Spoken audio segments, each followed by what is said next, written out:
first round of the PolarGT Championship takes place at Circuit de Spa-Francorchamps for what will truly be a memorable $1,000 cup. Will Vincent, Marius Gonomek and Paul Jenkins in the booth. Qualifying is taking place as we speak. We'll give you updates of qualifying as it progresses. But Paul, Spa-Francorchamps in the McLaren MP4 12-GT3 really is going to make for some great racing here today. Well, this is just such a great car and track combination. I've driven this car on this track several times, and it's just so much fun. The car is really well behaved on this track, and I really think that we're going to see some excellent close racing throughout the season, but especially here at Spa. And Marius, we're going to have a full field of drivers here today, and we'll talk about the start of the race already. Changes from Proto Ice. The second heat is going to have a rolling start rather than the standing start, and that really is going to add another dimension to the way that these drivers approach that first lap. Oh yeah, absolutely, because especially when the GT cars have a rolling start, you kind of need longer and longer to go. So with the prototype cars, they got right up to speed, but with the GT cars, you just need a little bit of time to get all into speed for the first turn. But then again, you've talked about Interlagos. The first turn is the first hairpin, the first little bit of an issue maybe coming up in the first turn. So you might want to keep it very simple there. Try to take a conservative line and just try to secure it through the first turn and then see how the race goes. And we are going to step aside for a moment and we're going to give you a little bit of a look at this racetrack, Circuit de Spa-Francorchamps, with the GlacierTV track guide. Circuit de Spa-Francorchamps, set in the Ardennes region of Belgium, is known as one of the most challenging racetracks in the world, mainly due to the fact it's fast, hilly, twisty, and weather is always so unpredictable. It was first designed in 1920 as a 15-kilometer racetrack, which runs through the Belgian towns of Spa, Malmedy, and Stavelot. Those corner names exist today in the 4.352 mile 20-corner racetrack, where the track record is held by Sebastian Vettel, set in 2009 with a time of 1 minute 47.263. Of course, the racetrack holds Formula 1 events, but also GT racing as well, and the track is so diverse. There's so many stories that you can always think about, and it really is a true driver's track. I'm going to take you through the racetrack now. Exiting the bus stop, you see this is the main start or finish line. You'll see it's very, very narrow here as you brake from one of the slowest corners in all of Formula 1. Turn number 1, last source. You approach it at about 180 miles an hour in Formula 1 cars, slower in GT cars, but only 30 miles an hour on the apex. You've got to get a good run out of here, however, for the endurance start finish rate that you're coming through now, but then Air Rouge, that left-hand flick, perhaps the most famous corner in all of road racing. Then you flick it to the right as you enter now Radio, the left-hand kink as well. You've got to get yourself a good run through here. Don't use too much of the curbs because that car will want to spear off the racetrack into those tyre barriers. Then you're onto the Kemmel straightaway, which does have that little kink before it straightens itself out as you set yourself up now for that run down to Lacombe. You'll hit your fastest part of the racetrack before you brake. You brake as late as you possibly can. You'll see the rumble strips on the left hand side, and then you book that car to the right hand side for the first part of the Coombe. Then to the left, use quite a lot of curb here as you settle the car down for that final right hander to come out of the Lacombe complex. Get yourself a good run out of here as you now go downhill into turns 8 and 9 Rivage. You want to brake later than you actually think you can. Lots of grip as you're on your way here. Hold the inside line as you come out, and then you do that left hand flick. And this is where the track really starts to get fast now. You're approaching the full section of the racetrack. A double apex left-hander, which really does test the driver's mental and physical stamina. So many G's coming through the first part of this corner. You'll shift down a couple of gears, but then you'll be flat out all the way through turn number 11, the second part of full. A lot of escape road on the outside of the racetrack, which normally is forbidden by race control as you now come down into the Fungus chicane. Turns number 12 and 13. The first part is all about setting yourself up for the second part of the corner, where again you've got to get yourself a good exit as you work yourself down into Stabilo. Another double apex right-hander. The first part, get yourself a good run on the curbs, and then try and use as much of the throttle as you can as you run it all the way over the curbs on the exit of turn number 15.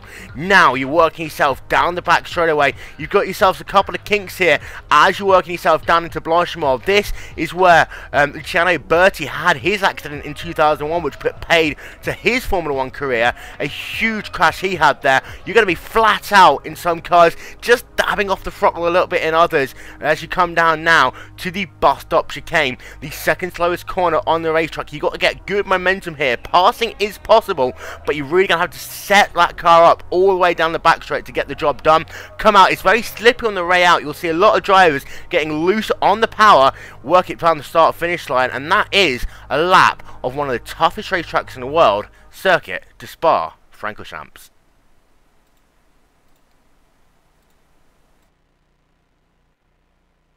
And welcome back to the Glacier TV pre-race show for the first round of the PolarGT $1,000 Cup. Don't forget, over the course of the race, so long as he actually qualifies, Jarno Metikainen's onboard will be live. For more information, go to GlacierTV.com.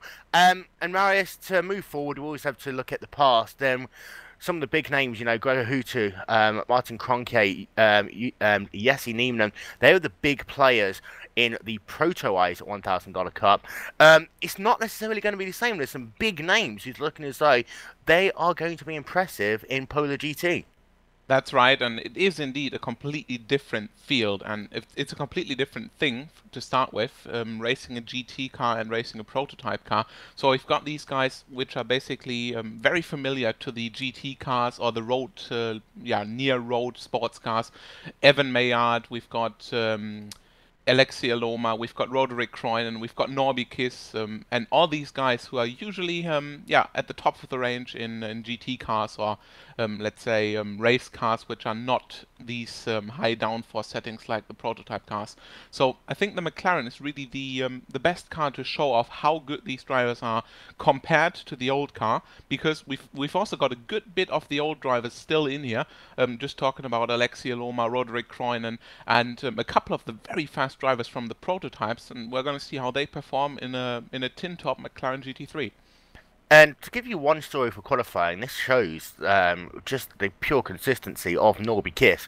He has done 2 of his laps in qualifying so far. His first one was a 2-minute 18.138. The second one, a 2-minute 18.139. So, Paul, very consistent there by Norby Kiss. We'll get confirmation of the qualifying grid in just under 10 minutes' time.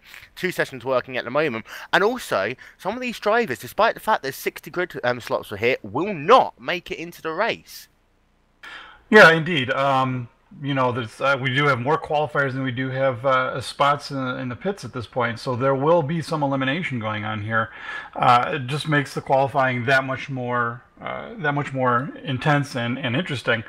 And it should be wrapping up here pretty soon. We'll have the results of that very shortly. But you know, something else I wanted to mention too is 19 different nations in this cup represented. So it's definitely a true international cup here. Indeed, it is, and you know, an international cup, international feel, and some of the racetracks show that as well.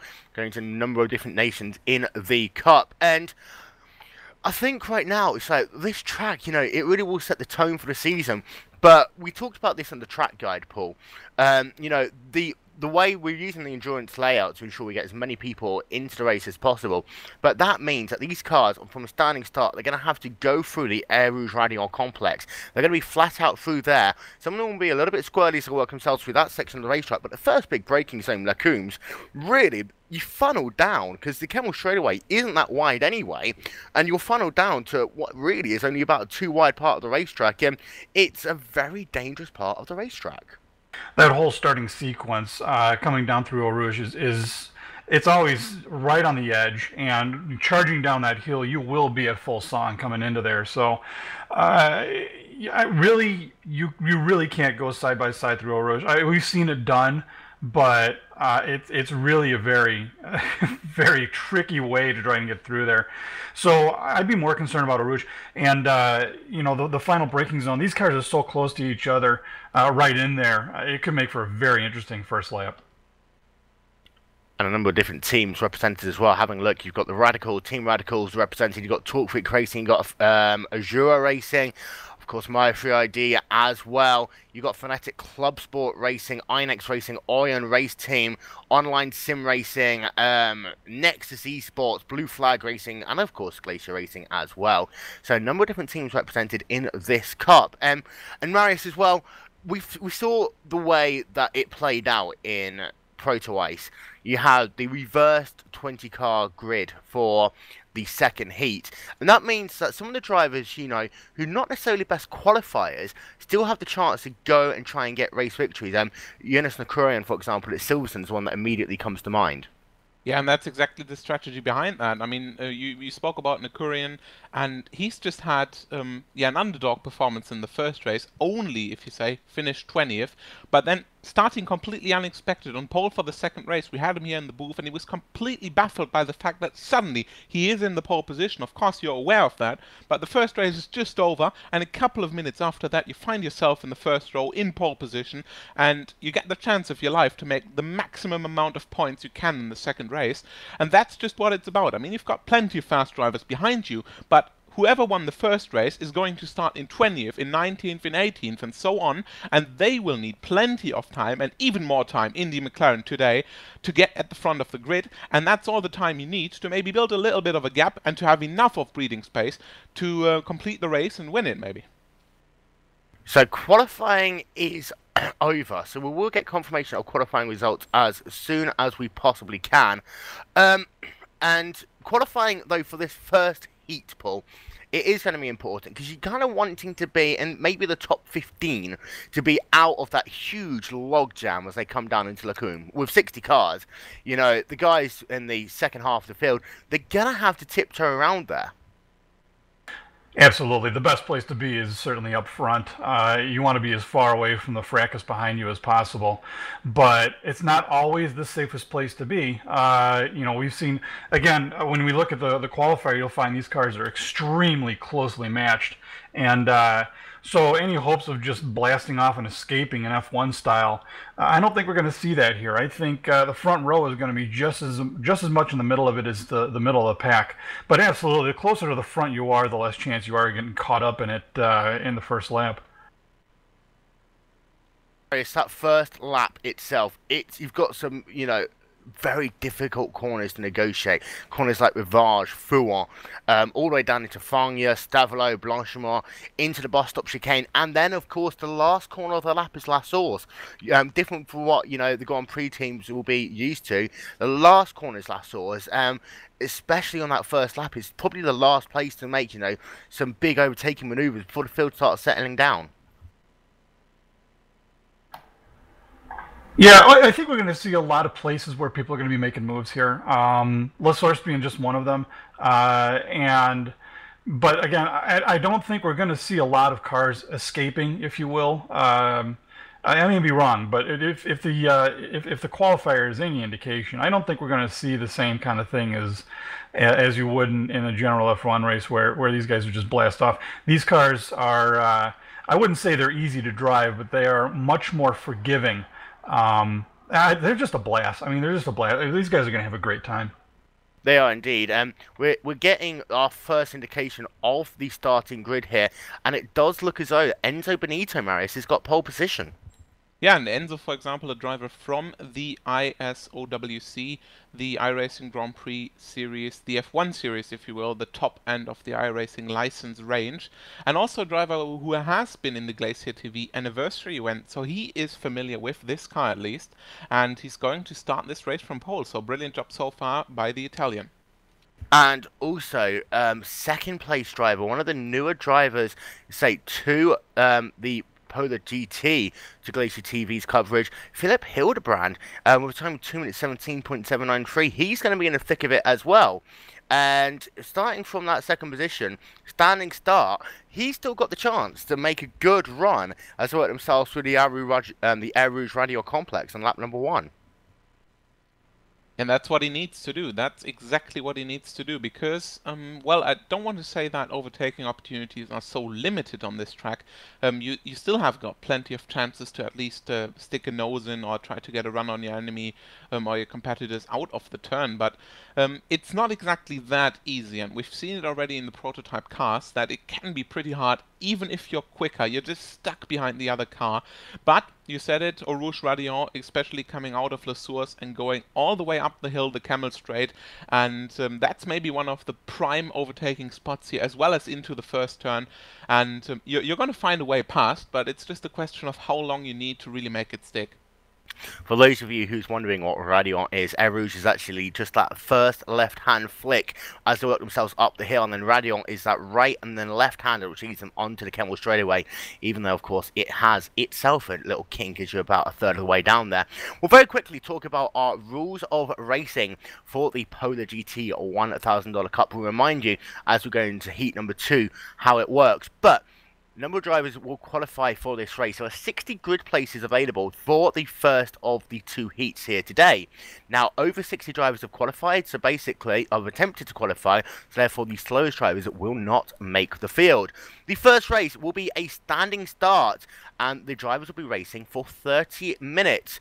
As the time elapses, basically, the next lap past the checkered flag, past the start-finish line, will be the checkered flag, and that will determine the results for heat number 1.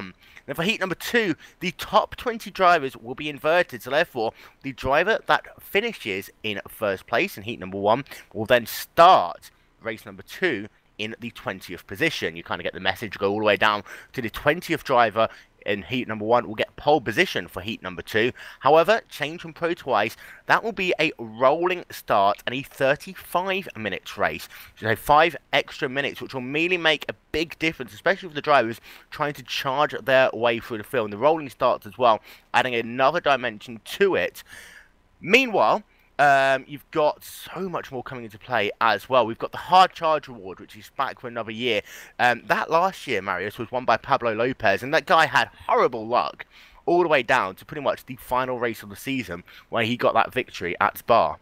Yeah, and that was long overdue, and Pablo has had some terrible moments in the season ago, and it just shows once again. I mean, you can be pretty fast, and Pablo definitely counts as one of the fastest guys out there. And it still some of the times comes down to luck. And if you take a look at the top 10 this time, you've got a couple of drivers from the F1 series. You've got a couple of drivers who basically concentrate on GT cars. A couple of drivers who are real-life racers. And I mean, even taking a look at the top 5, you've got Richie Stanaway in there, Philipp Hildebrand, Markus Dirac, both drivers in the German VR GT series we will have tomorrow night on GlacierTV, Enzo Bonito in pole. Then we've got Norby Kiss and Christian Simchak, both real-life drivers in 6 and 7, Dave Geerling in 8, Dom Duhan in 9, and Petri Kotovara rounding up the top 10. And just take a look at the top 10. It's basically the pedigree for a brilliant race there, and I fail to say anything different, but any one of these guys can really win this today. Indeed, a number of what iRacing racers will know as the Black Stripes, people who are members of either the iRacing.com World Championship Series or the iRacing.com Pro Series of Road Racing, are represented well. Of course, Dom Duhan, also the team manager for Team Redline, who currently are leading the way in the World Championship Series. Then to run through the rest of your field, starting with 11th position was Sven Glatzel. In 12th, you have Henry Backman. 13th, Timo Evening. In 14th is Stefan Mutschler. In 15th, Emil Spindel. In 16th is Caber Volker Jr. In 17th is Richard Avery. 18th, Anthony Rosselli. 19th, Yoni Hagner. And 20th, Tapane Laniotto. And to have a look there as well, once again, Marius, so many different nationalities represented. Yeah, absolutely. And Paul just said that we've got 19 different nationalities represented today in this race. So drivers, taking a look down, 60 drivers took part in the qualifying here, and we will have 19 different nations represented in the race. And that just shows, I mean, 3 drivers per race, per nation in the race, and that's just incredible. And if that was a little quick for you, the qualifying standings will be up on the screen, and we will be repeating them as soon as we've got the live picture from Spa-Francorchamps again.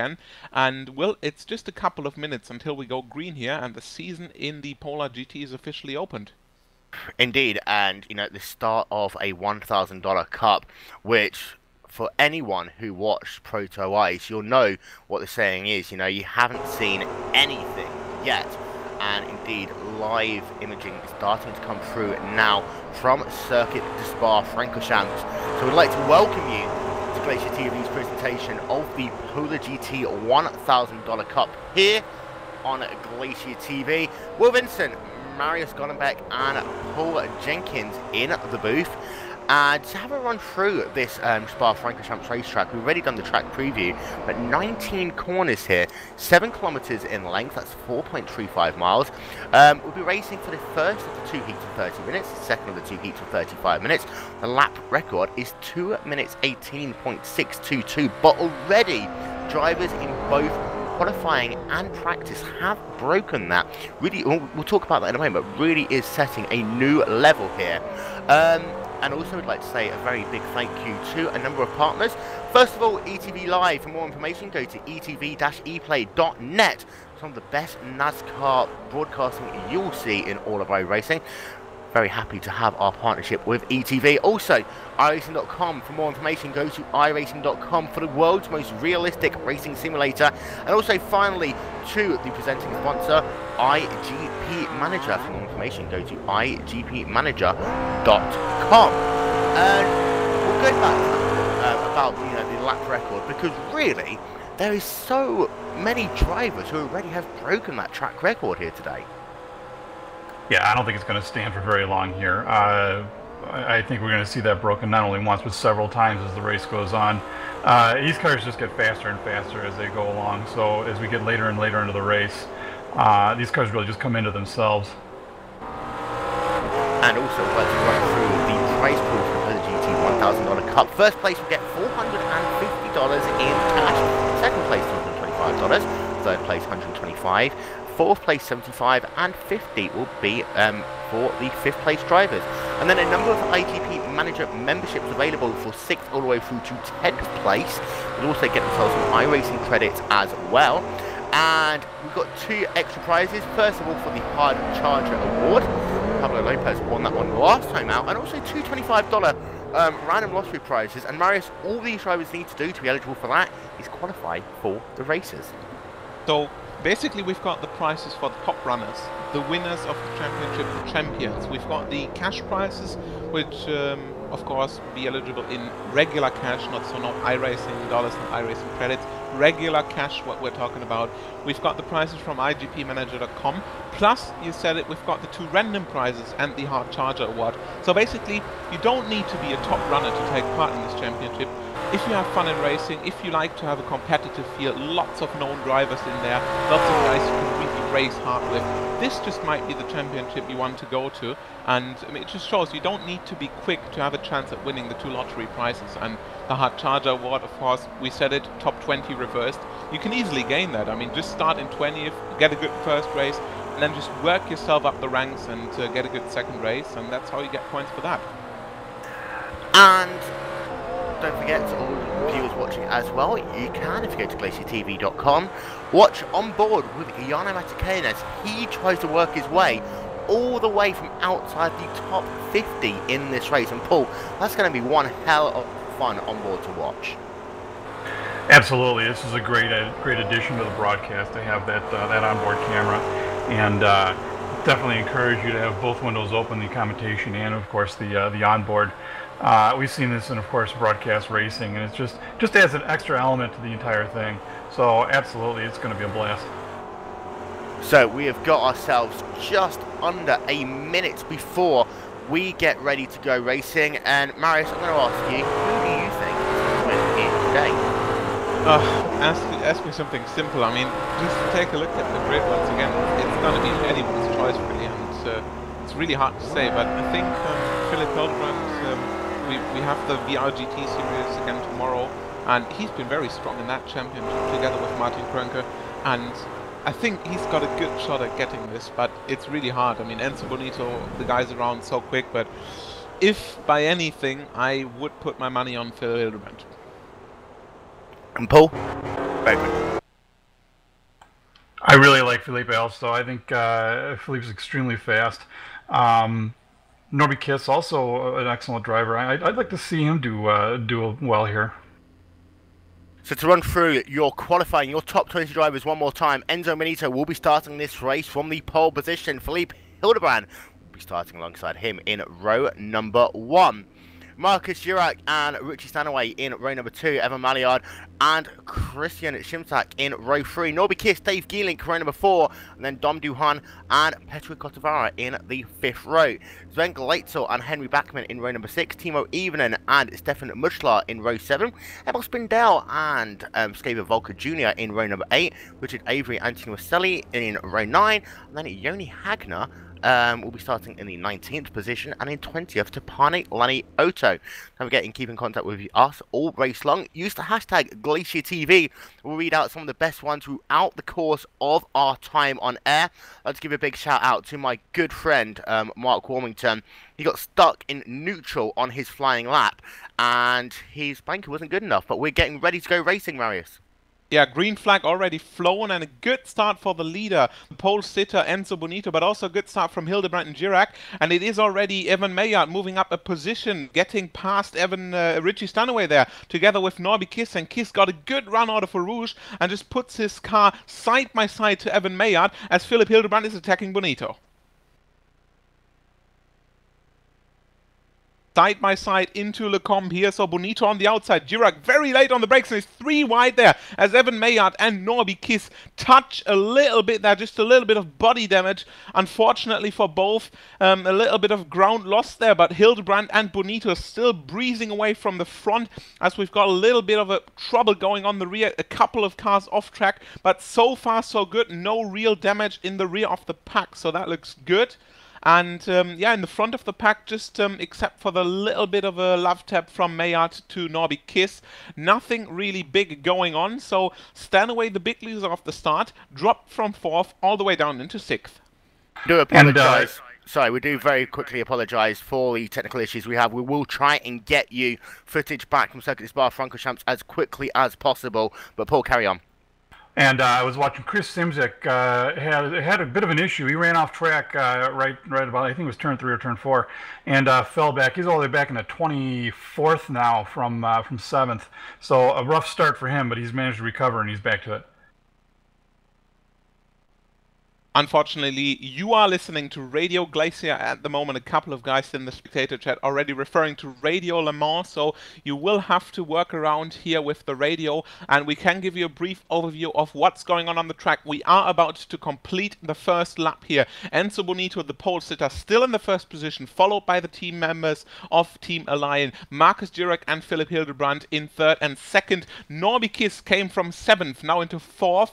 Evan Maillard from 5th, holding his position here, and Dave Geelink right behind him together with Richie Stanaway. Then Petru Kotovara and Sven Gleitzel also moved his way into up into the top 10 right behind the Finn, and then another Finn there, Henry Beckman and a sweet Emil Spindel there, and Tom Duhan completing the top 12 there. So we've got a couple of position changes. Chris Simzik, we just talked about him. He just spun it coming out of the final turn and made contact with a couple other cars. He's on his way to the pits now. We'll check and assess the damage here. So Christian Simchak already with a damaged car here, and we've got 60 cars on track, so bear with us. It might be a little bit difficult to keep track of all the action going on the track right now. However, second lap of the race, now changes on the top of the grid. But however, you said it, Christian Simchak, he started in 6th and he is in the pit lane now, and that looks very bad, and safe to say he won't even make it into the top 20 in this race. Yeah, tough break for him for such a good start. Trouble began early for him on the first lap. Just went off track. I don't know if he did any damage to the car or not, but the car did seem extremely slow for the first for about 3 or 4 seconds after that. It basically just got freight trained. Ended up back in, I believe, 24th position. Then into the braking for I'm sorry, it was Paul Ferrer, I believe it was, managed to spin it a little bit and got caught. Well, actually, he was in the chicane. He was in 18 of the chicane. He got hit. And so I think his day is effectively done. A great charge from a couple of drivers in the middle of the grid. Of course, we may not forget that this is a race all around the circuit, so even the race drivers in the middle of the pack here having a brilliant race. Chris Dameron Jr. started in 22nd. He made up a good handful of positions here, all the way up into, I believe it is 18th right now. So 4 positions made up for him. No, it is actually 19th, so yeah, a little bit less than that, but as well as a couple of other drivers around him who made up a couple of positions. Stefan Muisela lost one. Timo Ivonen, however, around that gained another 2 positions. So a couple of position swaps in the top 10, but nothing too dramatic except for Simchak. Pretty much all the same, as Enzo Bonito completes the second lap in 2 minutes 22 seconds, and he builds a gap of 0.6 seconds to Philipp Hildebrand. And guys, we've been talking about the slipstream a lot here, and as well as in the PolarGT last season, so it is going to be a big factor, but with 0.6 of a second, Enzo Bonito might have that little bit of an advantage to go out on the straights. So continuing on Radio Le Mans very quickly, we do apologise for that. But Bonito, he's got that lead up all of a sudden to about 0.8 of a second to Philipp Hildebrand. But still, Marcus Chirac in that 3rd position. Don't forget, you've got the 2 teammates. They can work together, Paul, to try and, work together, try and get the draft on those long straightaways to try and close up to the rear of Enzo Bonito. But Norby Kiss as well in that 4th position really is holding his own. And also Evan Maillard as well, just keeping in touch with the leaders. And Richie Stanaway starting to fall back a little bit now in that 6th position. He really needs to get going in the next half a lap or so. Otherwise, he's going to risk losing the draft to those front pack. Stanaway is fading off a bit. Watching a pretty spirited battle between, it looks like, Emil Spindle and Henry Bachmann. Traded places a couple of times. Emil now in 10th place and Henry in the 11th. But it looks as though Emil's really running that car very, very hard to try and maintain that pace. And this is something we need to talk about for the MP4, is these cars are subjected to abuse. If you, or do respond to abuse, if you abuse the car and really heat those tires up, the car will slow down on you, and you have to have the discipline to slow down and maintain control. So if Emil keeps up this pace, he may find himself with a car that becomes very cantankerous here in the next lap or 2. So to run through your top 10 then, Enzo Bonito is still your race leader with about an 0.8 of a second gap over Philipp Hildebrand. In 3rd place is Marcus Chirac. In 4th is Norby Kiss. 5th is Evan Maillard. In 6th is Richie Stanaway. 7th is Dave Geelink. 8th is Petru Kotavara. Sven Gleitzel in the 9th position. Emil Spindel rounding out your top 10. We still have a total of 52 cars running on the lead lap. In fact, it's going to be 51 very quickly. But literally retirees, Jean Matikayan out of the race, Michael Abrams out of the race, Kevin Vaughan out of the race, Herr Runton out of the race, Stefan Coppens out of the race, Samuel Nisolo out of the race, and Itu and Yomari also out of the race as well. But that battle up front, Marius, it is continuing, and it looks like that Hildebrand is actually a lot better in Sector 3, but then he loses quite a lot in Sector 2 of the racetrack. Yeah, we're going to keep an eye on how the gap develops here as they cross the start-finish line. No real difference this lap by. Hildebrand has been, in fact, 0.04 of a second quicker than the Italian in the lead position, so 0.782 seconds between the two. Then we've got Chirac in a similar distance to his teammate Hildebrand, then Norby Kiss, Evan Maillard and Richie Stanaway. Dave Geelink, however, dropped from 7th to 9th with a little bit of an issue in the last turn. He just got sideways out of it as the turbo kicks in the GT3 car, and that puts him sideways. He lost the position to Patrick Kutavara and Sven Glatz. Don't forget, live time is available at isowc.org/live. And having a look through the field as well, we've got an interesting battle going on between Max Delorco, Chris Dameron Jr. and Alexia Loma. They are right in the middle of a huge train of cars which starts all the way from about Dom Duhan.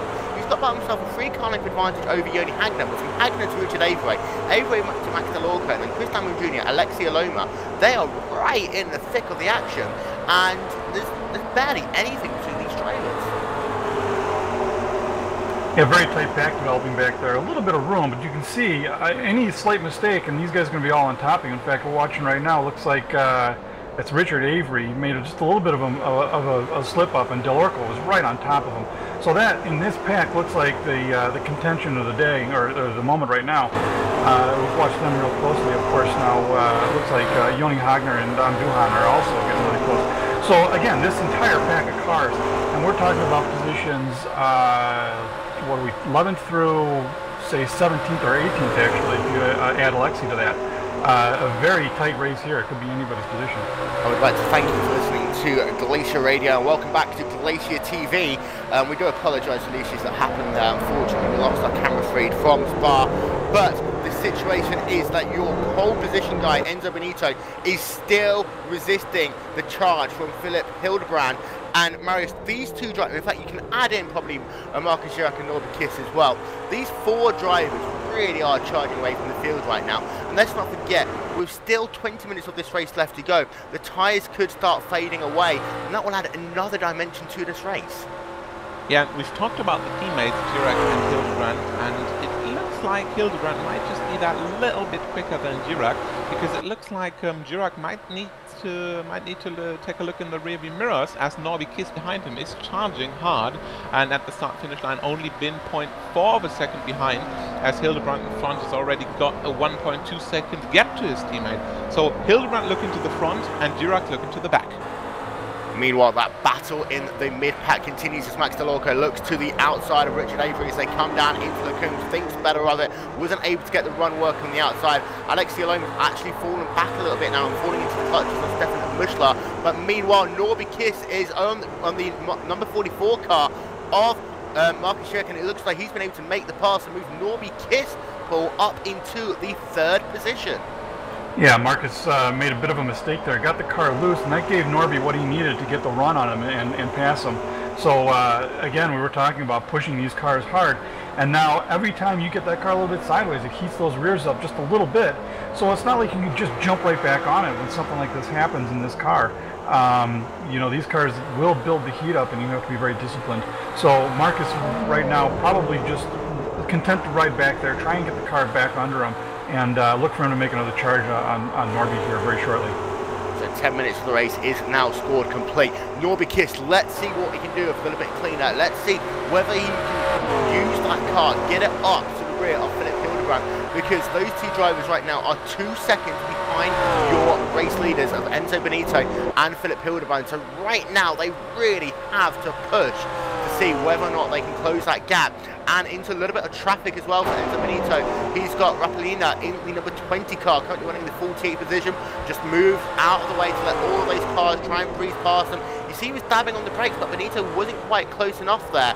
So it is Enzo Benito, still your race leader, and Hildebrand in the second position. That has allowed Hildebrand to close up a little bit. And Norby Kiss now, he's going to have to find a way of getting past before they get down into Rouge. They come past the start-finish line once again, and the gap between the drivers is Enzo Benito to Philip Hildebrand is still a 3/4 of a second. Norby Kiss is now 2.6 seconds behind your race leader. Last time by, Benito did a 2-minute 18.761, and he was a tiny bit slower than Hildebrand, but it was a 2-minute 19.0 there for Norby Kiss, and a 2-minute 19.9 for Marcus Girac. But meanwhile, Dave Geelig is trying to look on the outside of Philip Kochvara as they come down into there. They got a spinning car ahead of them as well. Geelig wasn't unfazed by that, but he had to fall back into line. Kochvara keeps that 7th position for the time being. This is a great battle going on between Kochvara and Dave Geelig.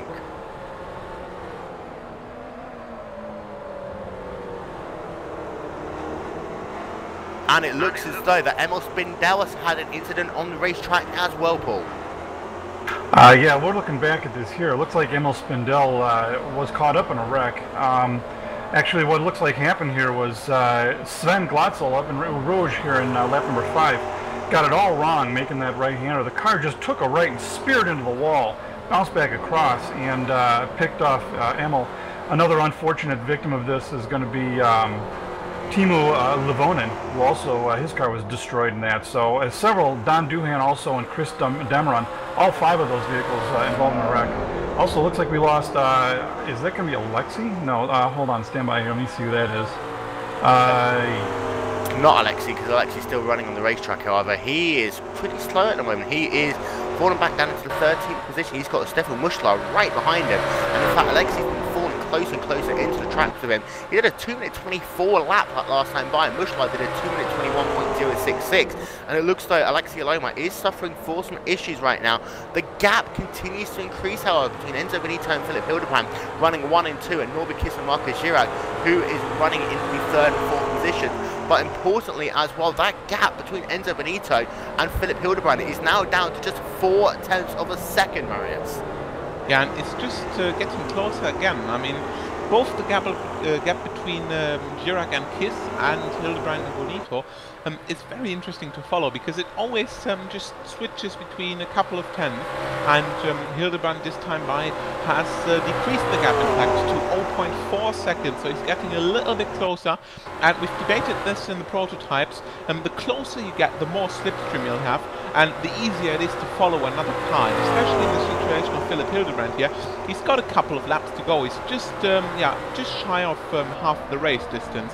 So he's got a couple of laps to do, 7 laps done complete, and yeah, I mean another 8 at least to go. So a couple of chances for him to make the position, but for him now is really just important to follow, because a 2-second gap to his teammate and Norby Kiss behind isn't really that much to afford any mistakes.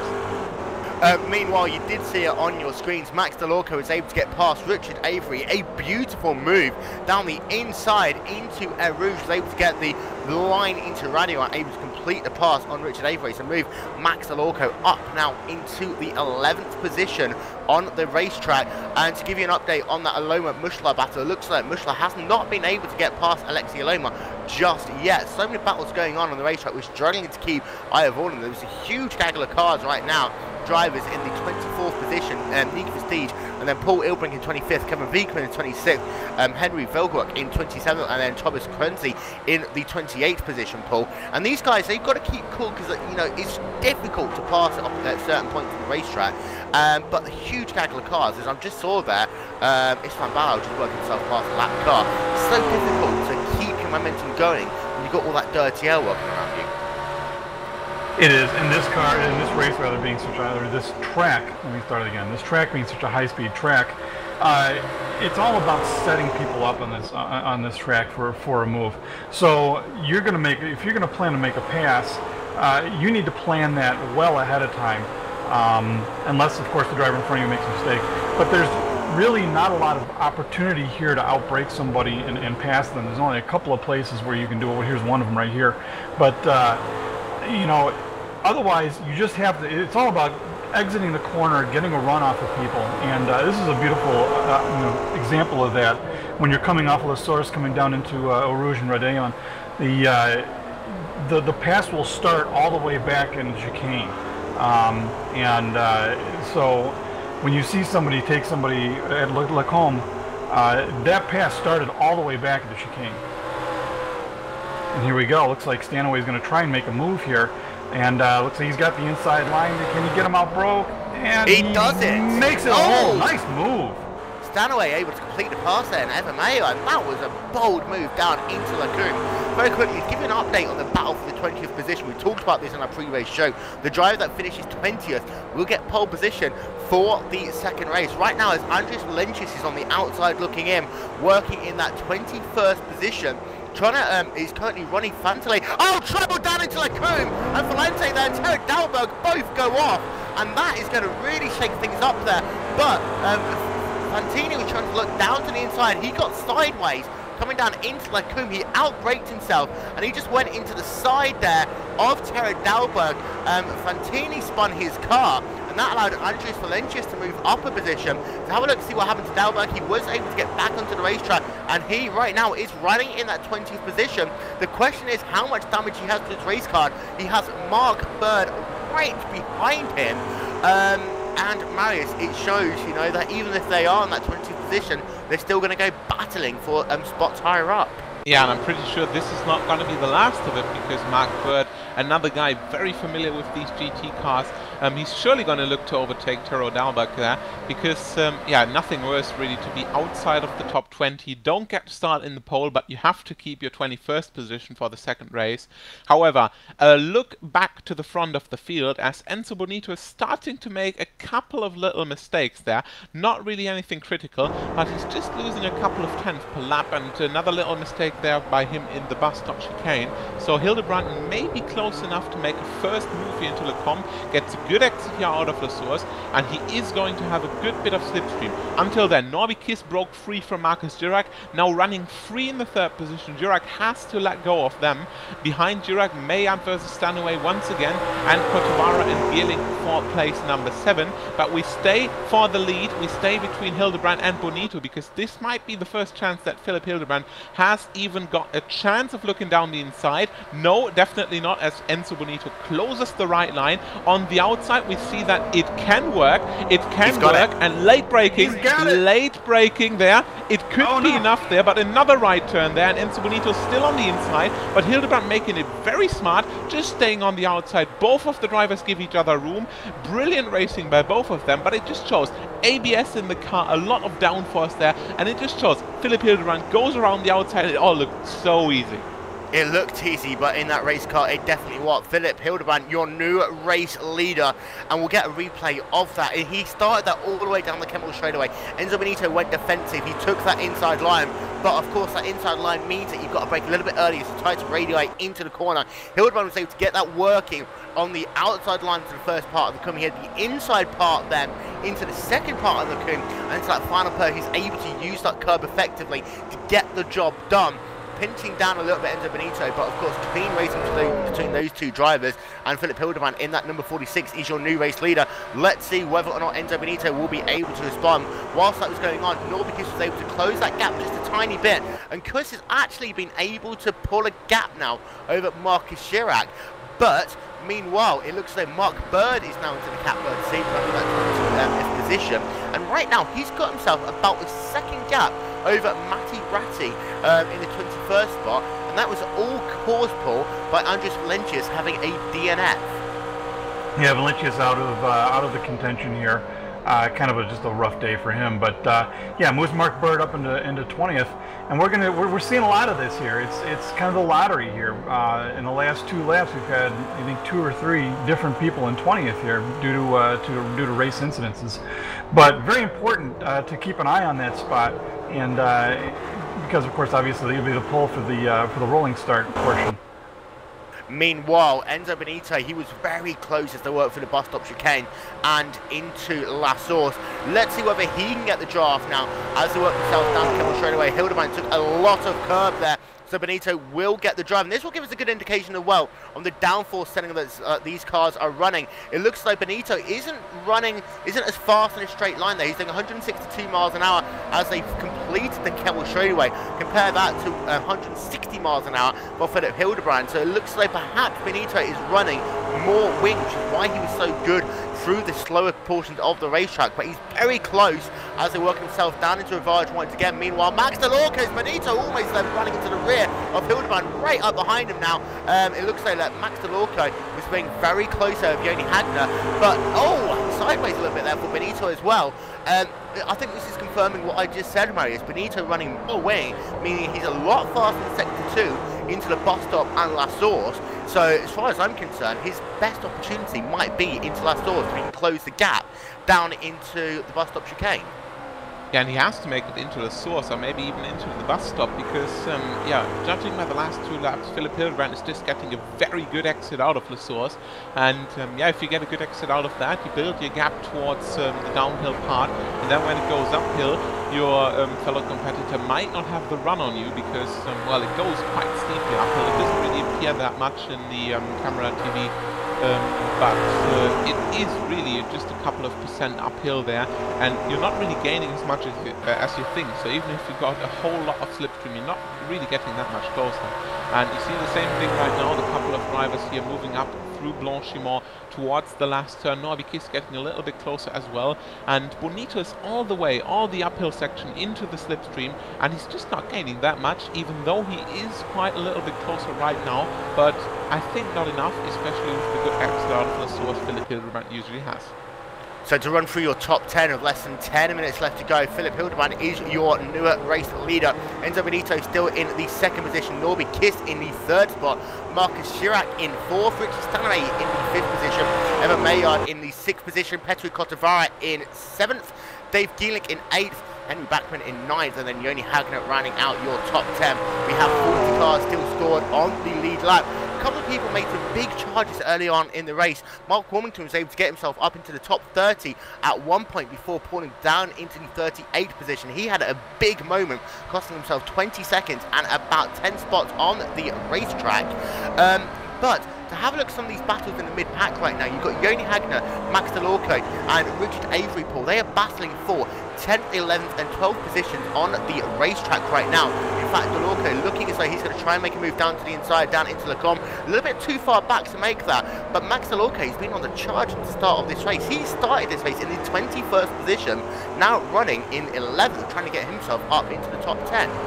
And DeLorco just pushing everything he can out of that car to try and make this position. And he's been poking his nose around several times, but DeLorco finding that car is pretty much. But and he just made a little bit of a mistake there. He's going to fall back into the clutches of Richard Avery. We're going to watch to see if Avery can take advantage. Doesn't appear so. But DeLorco's just been driving the heck out of that car to try and make any sort of move on Gioni as possible.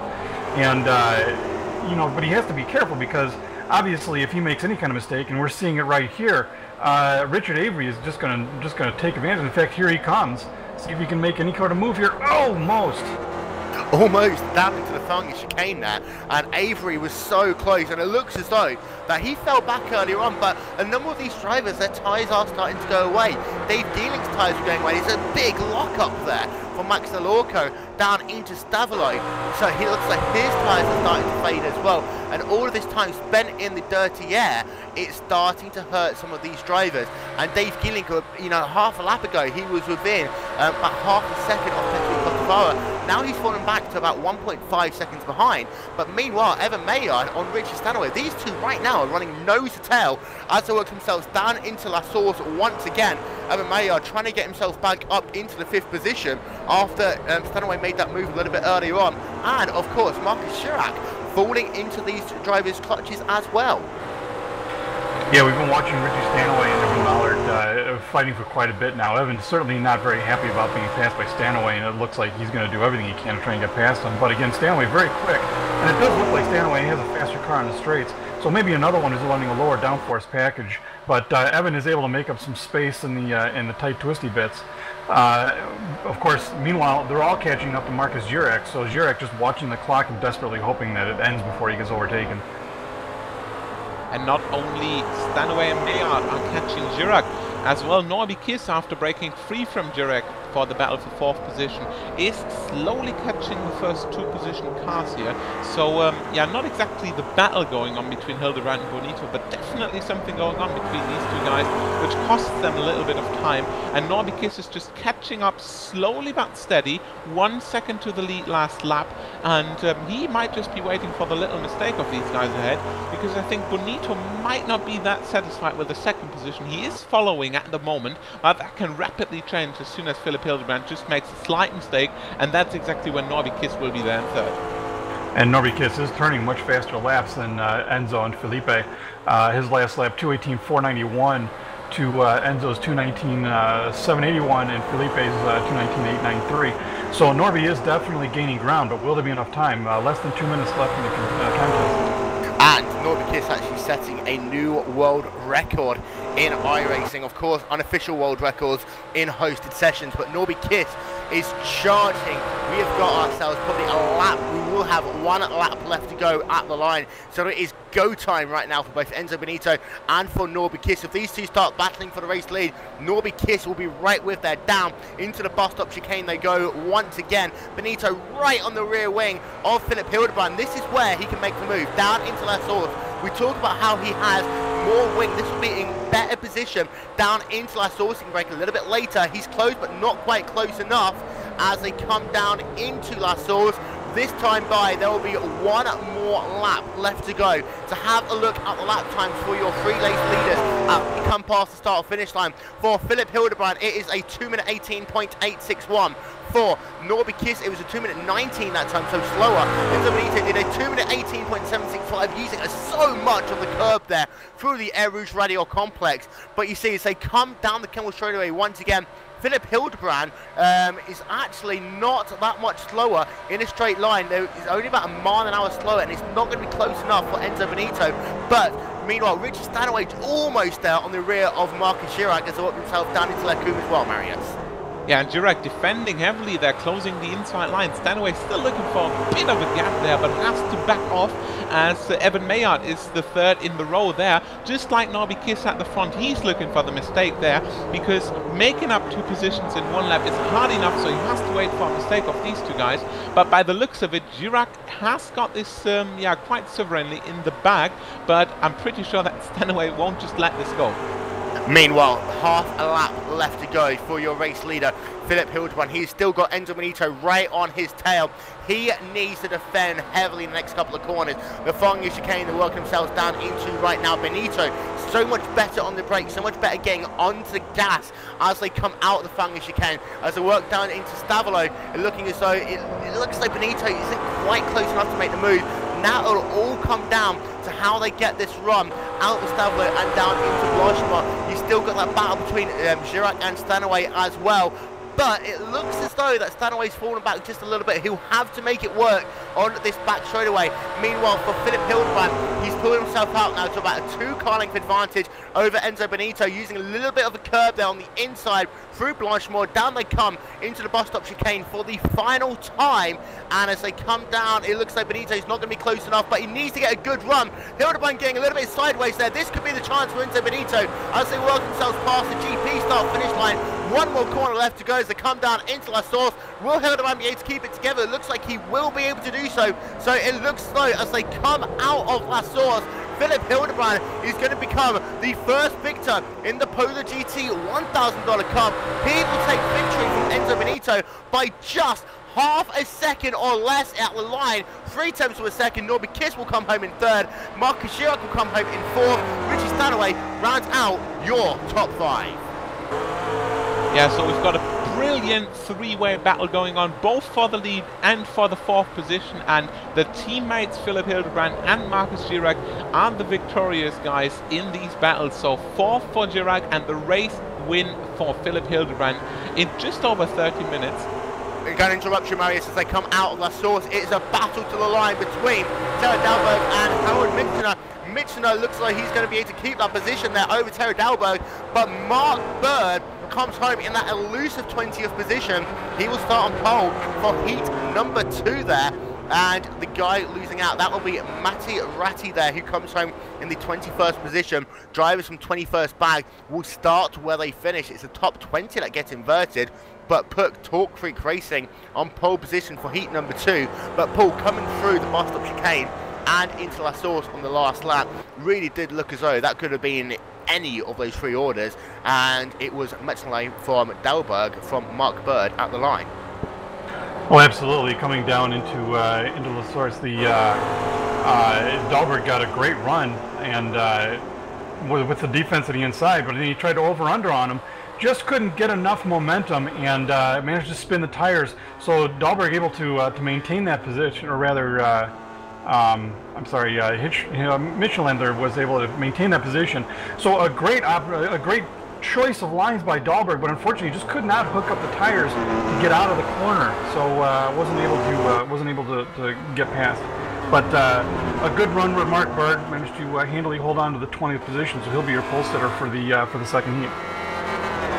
So to run through then your final race results from heat number 1, we'll just let all of these cars get past start finish line. Andreas Lenches coming home in the 40th position, the last car on the lead lap. So to run through your final race results then, in your race winning position is Philippe Hildebrand with a time of 30 minutes and 10 seconds. Enzo Benito coming home in 2nd, less than 1/3 of a second back. Norby Kiss will come home in the 3rd spot. Marcus Chirac in 4th. Richie Stanaway rounds out your top 5. Then Evan Maillard, don't forget the driver who won the GlacierTV anniversary race at Sebring. He come home in 6th. Petro Cotavara in 7th. Dave Geeling in 8th. Henry Backman in 9th. Yoni Hagnite rounds out your top 10. Max Alorco 11th. Richard Avery 12th. Alexia Aloma in 13th. Stefan Mushlar in 14th. Saber Volker Jr. 15th. Daniel Shipworth in the 16th position. Isvan Ballo 17th. Howard Mitchell in 18th. Howard Dalberg 19th. Mark Bird 20th. Maserati 21st, he will be starting from the 21st position, the outside looking in of the reverse grid.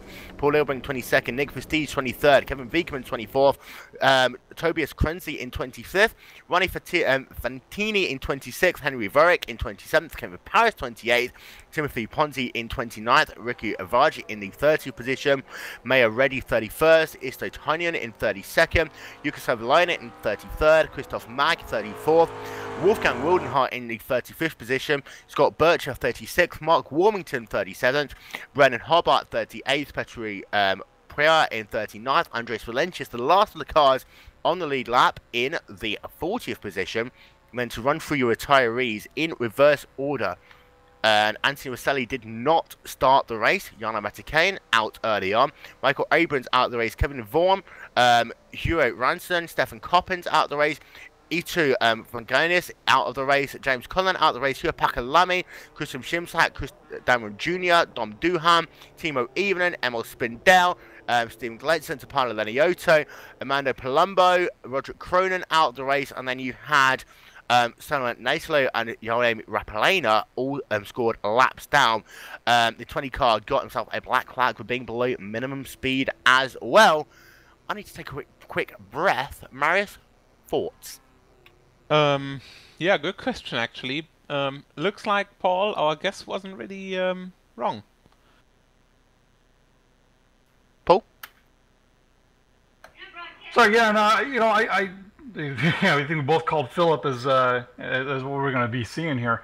A masterful run by him, but again, as we were talking before, certainly not a runaway. Enzo all over him the entire time, and what a spirited drive at the end of the event by Norby Kuss, setting the world record and just setting it on fire towards the end of the race. I think we're going to have to watch. We're going to have to watch that and see what happens in race 2. Of course, now he's going to be mired back all the way in 17th, but if he can keep it clean and make some positions up early, he may find himself at least in contention for a top 5. So once again, the question, how far are these drivers able to make up positions in the second race? And to talk about the general performance in the grid, we've had thoughts about the drivers, especially the top 10 being very close together. Taking a look at the results, the top 6 apart by 5.7 seconds, and that goes over a 30-minute race distance at the longest track we have in the schedule. Yeah, looking forward to heat number 2, actually. I think a number of these drivers are going to have to talk to their engineers and make some changes to their setups. The driver who I'm most concerned about is actually Enzo Benito, because he was running quite a lot of wing, we could tell. A lot more than Philip Hildebrand and I believe Norby Kiss as well. You talk about how, you know, in heat number 1, it's all about kind of, you know, racing your own race and just, you kind of know what you have from the drop of the green flag, whereas in heat number 2, it's going to be a lot different. And yes, these drivers are very closely separated, but a lot of them didn't really have to overtake. We call it hot lapping, you know, just running as quickly as you can, knowing that you're probably going to be running in traffic, not really making too many overtaking moves. But Philip Hildebrand, as far as I'm concerned, you know, he got the job done on Enzo Benito, so we know that he can overtake in big pressure situations. Norby Kiss, we saw him make the pass on Marcus Girac, but I'm worried about, say, Enzo Benito. I'm also a little bit worried about Stanaway and perhaps Maillard as well. And I've got a feeling they're going to have to do something, change the probably a lower downforce setup, because they've got to negotiate their way through traffic in heat number 2. Philip Hildebrand starting from that 20th position, he might be able to get lucky with a low downforce setup. Drivers like Enzo Benito, unless they make the moves very quickly, Marius, it's going to be tough for them. Yeah, it is going to be tough about, and we've got to talk about the mid-pack runners in the top 20. A couple of the drivers we talked about frequently in the first race, Max Dell'Orco, Alexia Loma, as well as the top 20 finishers Tero Dalberg and Mark Bird, who will build the first row in the second race. A couple of very fast drivers in there, and Dell'Orco has made up 10 positions in the first race, Alexia Loma made up 12, Richard Avery in the middle of them made up 5. So all of them together, Joni Hagner as well, 9 positions. So all of these 4 drivers made up 5 or more positions, and you said it's going to be hard to make many overtakes, but it just shows in the middle of the pack, yes, it is possible, and especially when a Dell'Orco starts from P9, when Joni Hagner starts from 10th, it is going to be, not a relatively smooth sailing event for them, but they definitely get the chance to make up a couple of positions.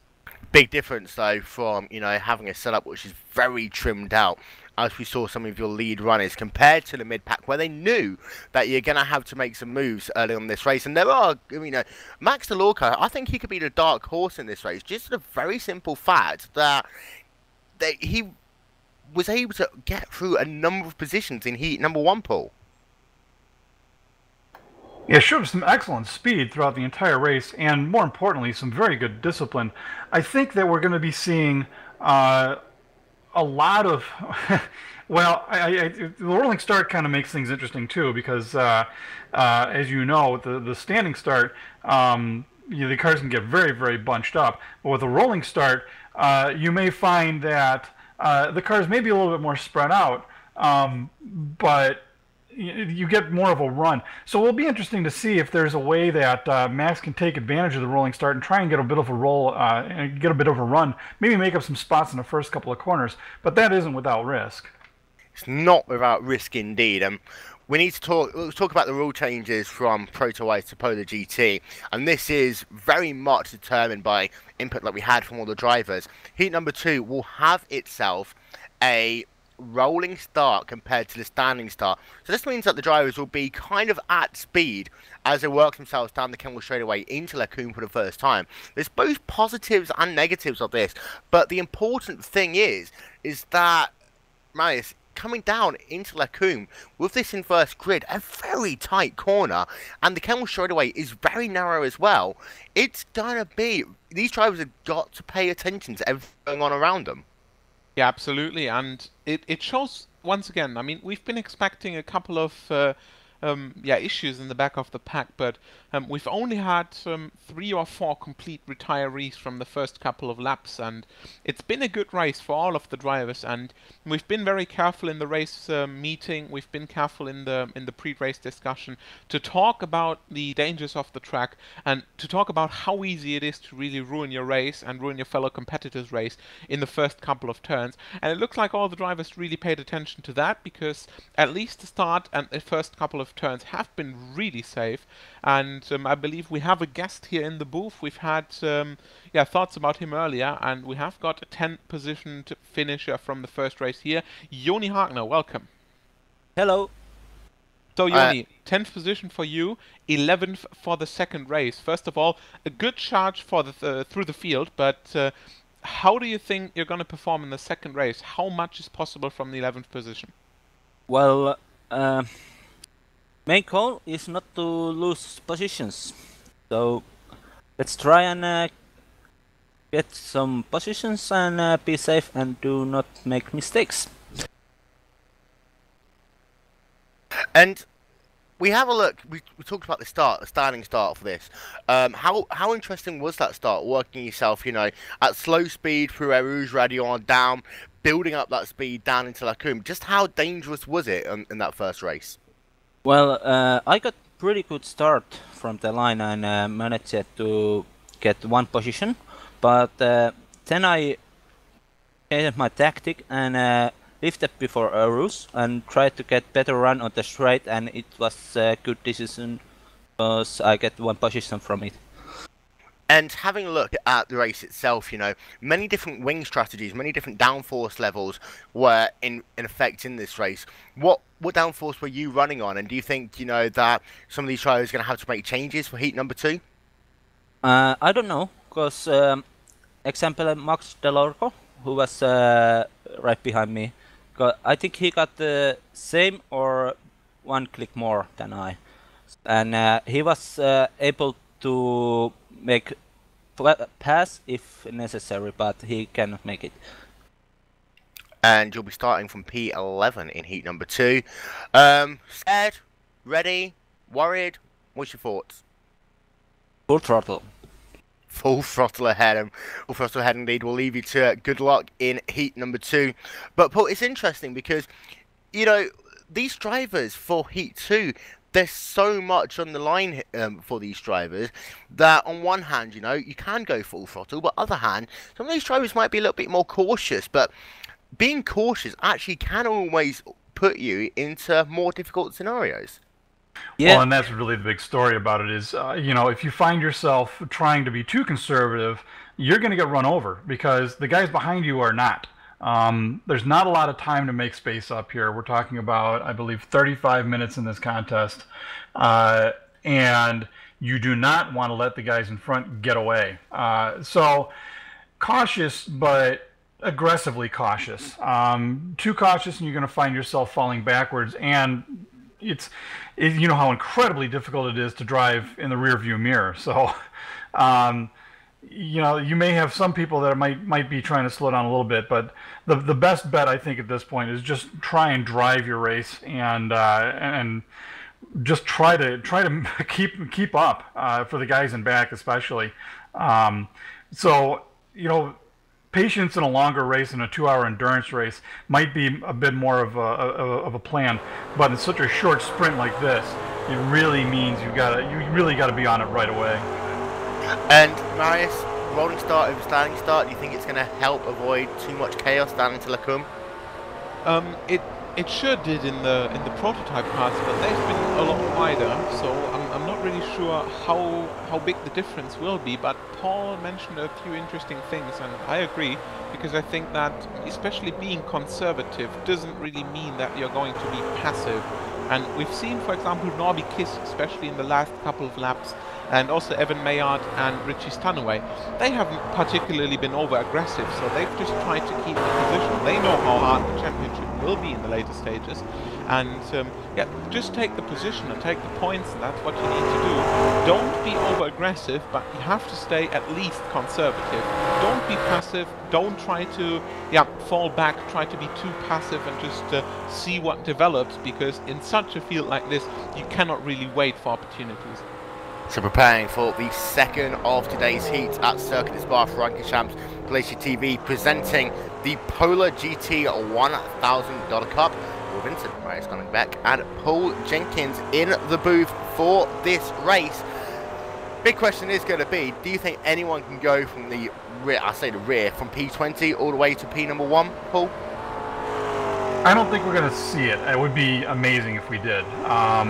I think we're going to see the P20 driver maybe make it up to P10, P5 if it's really quite a charge. But the advantage of being in front is just so great, especially in a race this close, that, I mean, if you're not making up gobs and gobs of positions, at least 10 to 12 or 13 positions within the first couple of corners, you're going to be very hard pressed to find yourself catching up in the amount of time allotted to the front of the pack. And Marius, with what, another 35 minutes worth of racing left to go, that extra 5 minutes, that could really be the difference maker. I mean, 5 minutes, that's 2 laps of this racetrack. And let's not forget, actually, the way the timing works, it might actually give us a 3rd additional lap in this race. So it's huge. You know, 3 laps, there's 3 opportunities down into Lacombe, 3 opportunities down into the bus stop chicane, 3 opportunities down into La Source, but also 3 extra laps of having to keep your tyres under control. Yeah, and it might not seem that much, and if you think about it, 5 minutes or 2 laps might not seem that much, and you said it exactly. You get a couple of opportunities and a couple of positions on the track to make up positions, and we've had the prize pool on the screen once again. Winner will get $450 in cash. That is, of course, for the season championship. Second, $225. Third still gets 125. A couple of other good prizes there by our partners at igpmanager.com, as well as prizes for the Heart Charger and the lottery. So even if you race this series and you're not top notch, you're just trying to make points and have your race, you might still be good and in for a $25 cash prize. And well, we're about to get underway again, a couple of minutes until the second race goes green, and yeah, we've had a focus on the differences to the Proto Ice. And first of all, rolling start, we said it, maybe the biggest difference here. We've had the standing start in the first race, and that could ease off the danger into the first couple of turns right now. It could do indeed, and we're going to start running through your grid in just a couple of moments time for this, the second of today's heat in the PolarGT $1,000 Cup. And it will be Mark Bird starting this race on pole position. Gift to him for finishing heat number 1 in the 20th spot. Lining up alongside him in row number 1 will be Tero Dalberg. In row number 2 will be Harold Mitchell-Haller and Istvan Balal. Row number 3 will be Daniel Shipworth and Saber Volker Jr. In row number 4 will be Stefan Mushla and Aleski Loma. In row 5 will be Richard Avery and Max Del Orco. Row number 6, Yoni Hagner and Henry Backman. In row number 7, Dave Geelink and Petri Kotavara. In row number 8 will be Eva Maillard and Richie Stanaway. Row number 9 will be Marcus Girac and Norby Kiss. Row number 10 will be Enzo Benito and Philip Hildebrandt, who of course won heat number 1. And of course, the guy on the outside looking in from that reverse squig is Matti Ratti starting in the 21st position. Paul Liebring in 22nd, Nick Vestigi in 23rd, and then in 24th, Kevin Viekmans. In 25th is Tobias Krensney. Don't forget, keep in contact with us throughout this race. Use the hashtag GlacierTV to keep in contact with us. And unfortunately, Glacier Radio is back. We do apologise for that, but the pace car currently working himself through Stavolo. So we'll try and get live footage back as quickly as we humanly possibly can. Mark Bird will be on the inside for this start, and he will have Terry Dalberg alongside him in row number 1. And the pace car currently just working themselves now on the exit of Blanchimont, and he'll be bringing the cars down into the bus stop chicane. Don't forget, the green flag will come out after last source here, not on the GP start finish rate, as we are using the endurance layout, which is the reason why we have 60 cars going. So pace car working itself now down into the bus stop chicane. Out of the bus stop chicane it goes now. Mark Bird starting this race on pole position. Who knows what could happen, Marius, as we're getting ready to go racing? Yeah, and who knows who can win this? The guys just making up their way into Le Source. We are, of course, taking the start line down in the old pit, so not the F1 start line here on the uphill part. We're starting about 40 meters lower, and just before the Eau Rouge. That, of course, takes it a little bit easier towards the next couple of turns. And Paul, we're about to go green. First line, Mark Bird and Tero Dalberg. Keeping an eye on how these guys will start. An early good start from Mark Bird, and Harald Michenthaler in third position right behind him. Gets a very good run there and right past Tero Dalberg. A great start by Bird. What a great jump he got, and easily starting to pull away. This is exactly what Bird needed to do, and quite a hornet's nest between 7th and 8th place back in the back. So exactly what we thought was going to happen in the start is in the front you get a little bit of a jump, but a little further back there's no escape. We're 3 wide going into turn 3. And we're still with Glacier Radio. We will have the picture back momentarily. No real differences, difficulties in the back of the pack. A little bit of a spin there. A couple of cars hitting the barriers, in fact. So yes, we have got a little bit of an issue right behind, as another bit of a problem with the picture there. Race leader, still Mark Bird, ahead of Harald Michenthaler after a great start, and Tero Dalberg in third. And some movers in the pack. Istvan Balal from 4th to 14th has some trouble at the start. Max Del Orco is up into 10th. Actually, I'm showing him in 11th now. Paul Ilbrink appears to be out of the contest, having fallen back to 60th. And still Mark Bird up in the front. Tero Dalberg a few seconds behind. So very interesting start of the race there. Mark Bird just taking the race lead and already got a second gap to Harald Michenthaler. And that's exactly what he needs to do. He might not have the pace to fight against guys like Maillard, Girac, Stanaway and so on, but he might have the pace if he makes up a couple of positions. As Stanaway just loses the car after contact with Philip Hildebrandt. Hildebrandt just loses the car over the curb in Fanier and just tips Stanaway there, and Stanaway spins the car across and into the wall. No, actually, he did actually hit the wall with the right side of the car, so definitely some damage for Stanaway. And Matti Ratti also ended up off course, lost a ton of positions for Matti. So I'll have to take a look and see where he went, but safely off into the rocks, and manages to get back on, and he's pressing on now. Appears to be, well, we'll get a position from here in a second. Looks like 42nd, I think I've got him, but my timing and scoring is a little messed up, so we'll be back to that in a sec. Definitely some positions down as the winners and the good position guys from the first race are making up positions, and they meet a car which is standing completely sideways in the source. That's Jabba Volker Jr. I'm sorry, that was Stanaway again, loses it in the chicane, and a really bad start for Stanaway, considering the great drive he had the last race. Just having massive difficulties in his first couple of laps here, and now he's back into the clutches of Maserati, who of course had the trouble earlier. They're side by side charging into El Rouge. And see who makes it out here. They're side by side through El Rouge. Madi gets loose, almost loses it, but holds on to the car. What a great drive. Meanwhile, Evan Maillard was trying to look down to the inside of Henry Vorak as they came down into Lacombe there. Wasn't able to get the job done. Thomas Crosley losing a position there to Enzo Benito as Enzo Benito continues his charge through the field here. On the exit of Lacombe, he is now hunting down Rookie Varja, and it looks like Evan Maillard is going slowly. I'm not quite sure whether he got himself a penalty, had to slow down there. We'll keep an eye out on what race controllers say, but Maillard actually very loose there through Rivage. Meanwhile, Enzo Benito has caught up to the rear of Evan Maillard as they work himself there down towards Furov. Benito gets the job done, and also it looks as though he loses another position there to Tobias Krenze as Enzo Benito is on the charge. He is working his way through the field here, trying to get those positions that he lost early on in this race. And right now, Enzo Benito is working himself in the middle of the field, Marius. But out front, I mean, look at the way it all is right now. Mark Bird's got himself a pretty sizable lead over that 47 car, but then Tara Dalberg is on the charge, Stefan Mushla is on the charge, Alexia Loma also trying to charge. We got ourselves a 5-car breakaway. Yeah, and Lomas had a good race in the first event tonight, so he's already made up a couple of positions, and he's going to get a good run this time into the bus stop chicane on Stefan Muselat. Too far away, however, to try it this time, as Muselat just taps the rear of Theodor Dalberg, sends him out, and that's giving Eloma the chance to go too wide out of the turn. He's side by side with Stefan Muselat.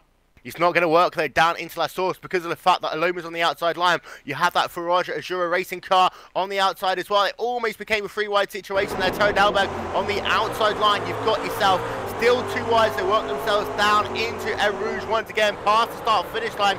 Technically ahead at the line with Stefan Mushla.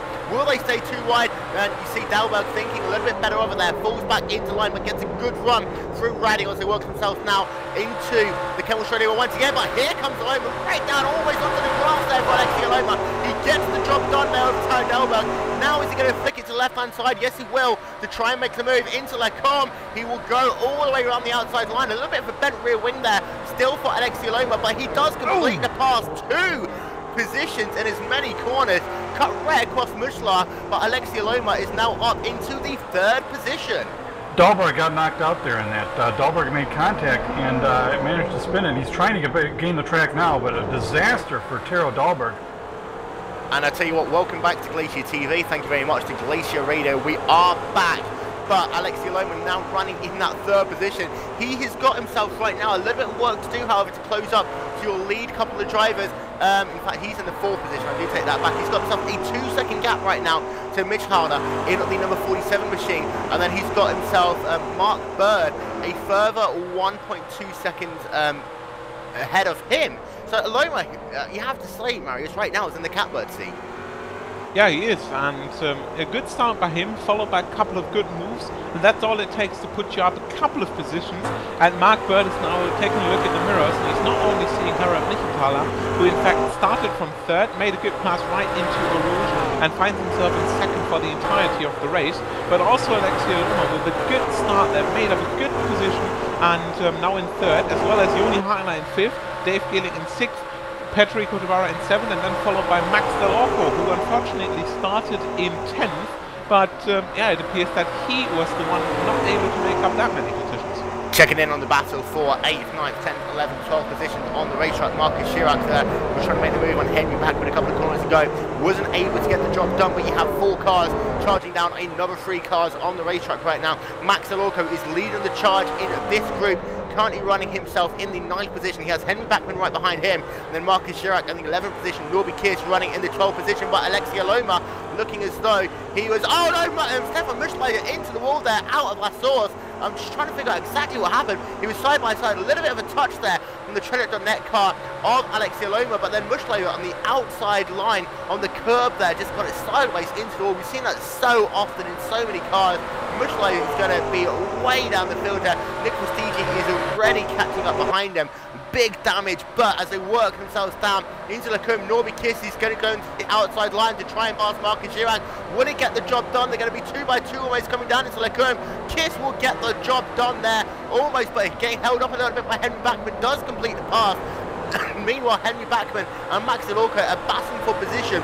Norby Kiss is trying to charge through, but he's got so much work to do, and Enzo Benito also on the charge right now, as he's been able to get himself past Henry Berg, right now getting close up to the rear of Philip Hildebrand.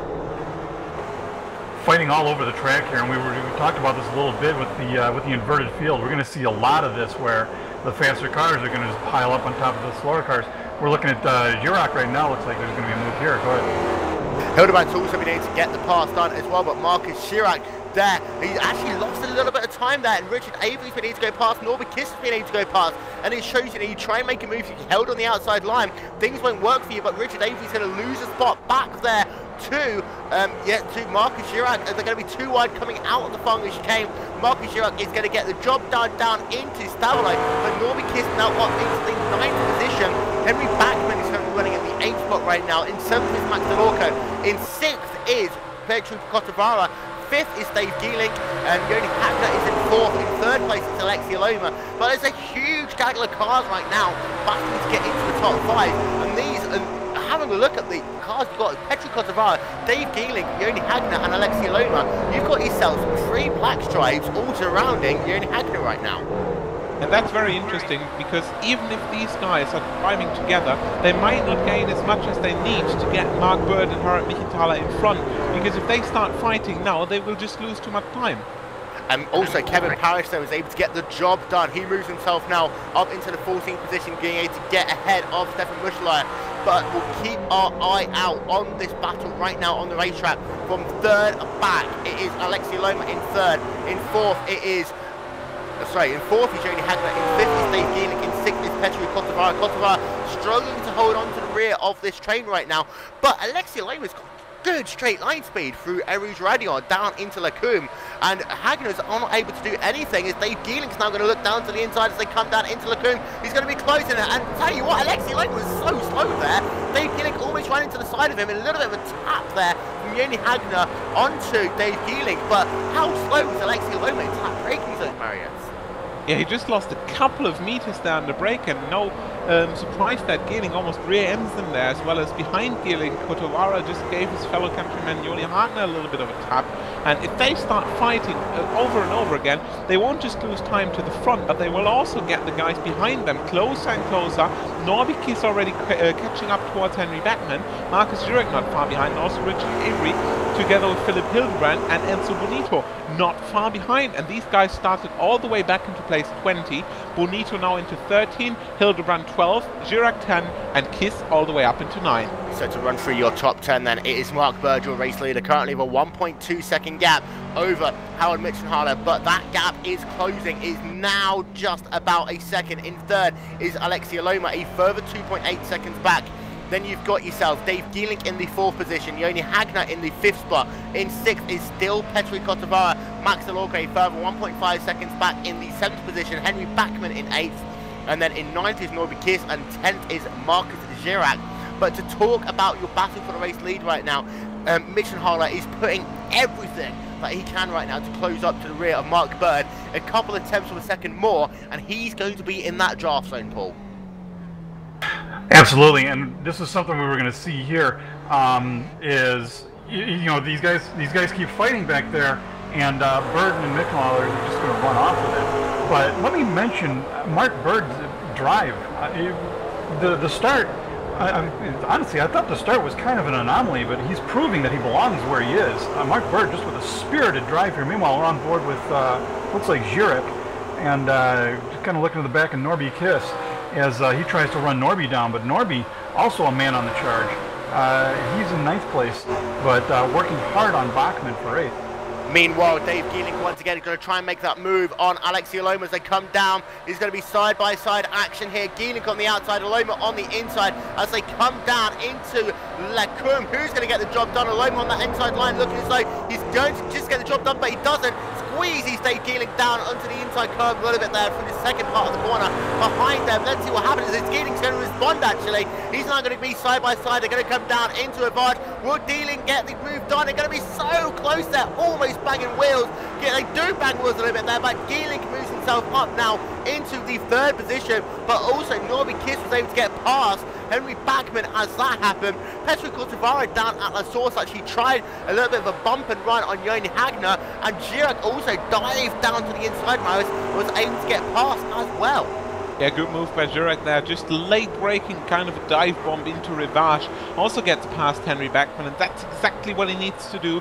Marcus Girac just he needs to follow Norby Kiss. He cannot let go of him, he cannot waste time on overtakes, and as well as his teammate Philip Hildebrand together with Richard Avery, they are going to hit Henry Backman in a couple of moments time, and they want to get past as soon as possible.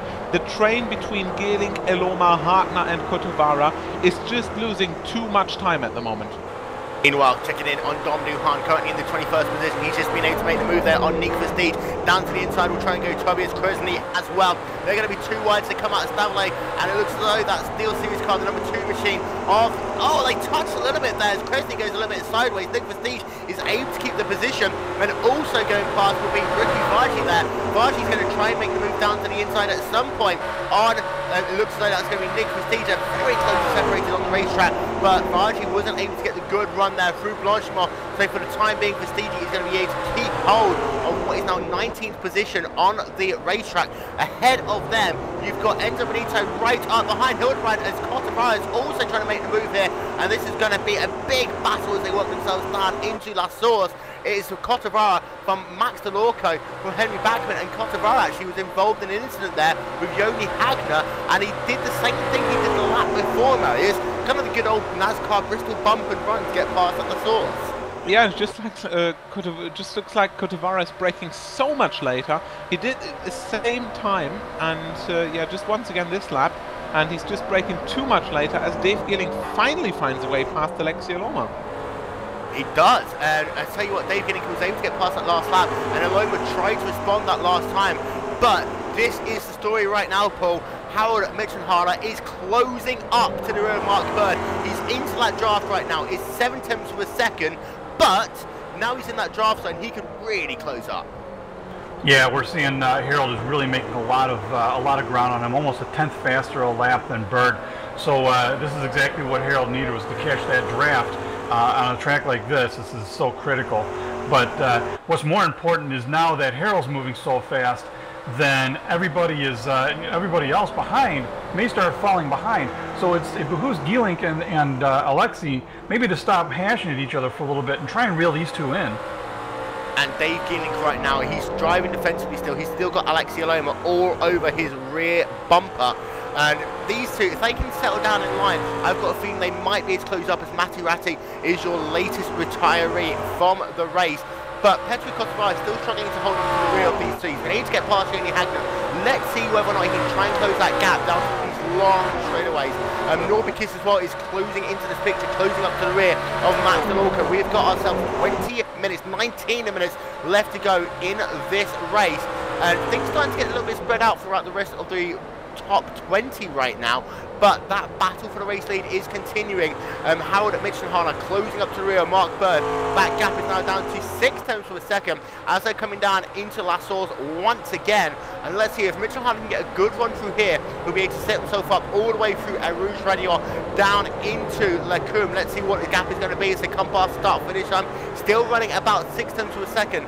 That lap, it is Mark Bird who did a 2:20.7, a 2:20.4 there for Howard Mitchenharder as they work themselves through Lecum, Rouge even, and that gap actually is growing as they work themselves out of Rouge.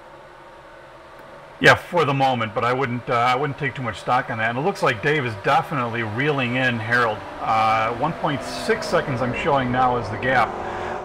So it does look like there's some teamwork. Meanwhile, Delorco just lost a position to Norby Kiss. That car getting all sorts of sideways on him. Norby able to make a position on that.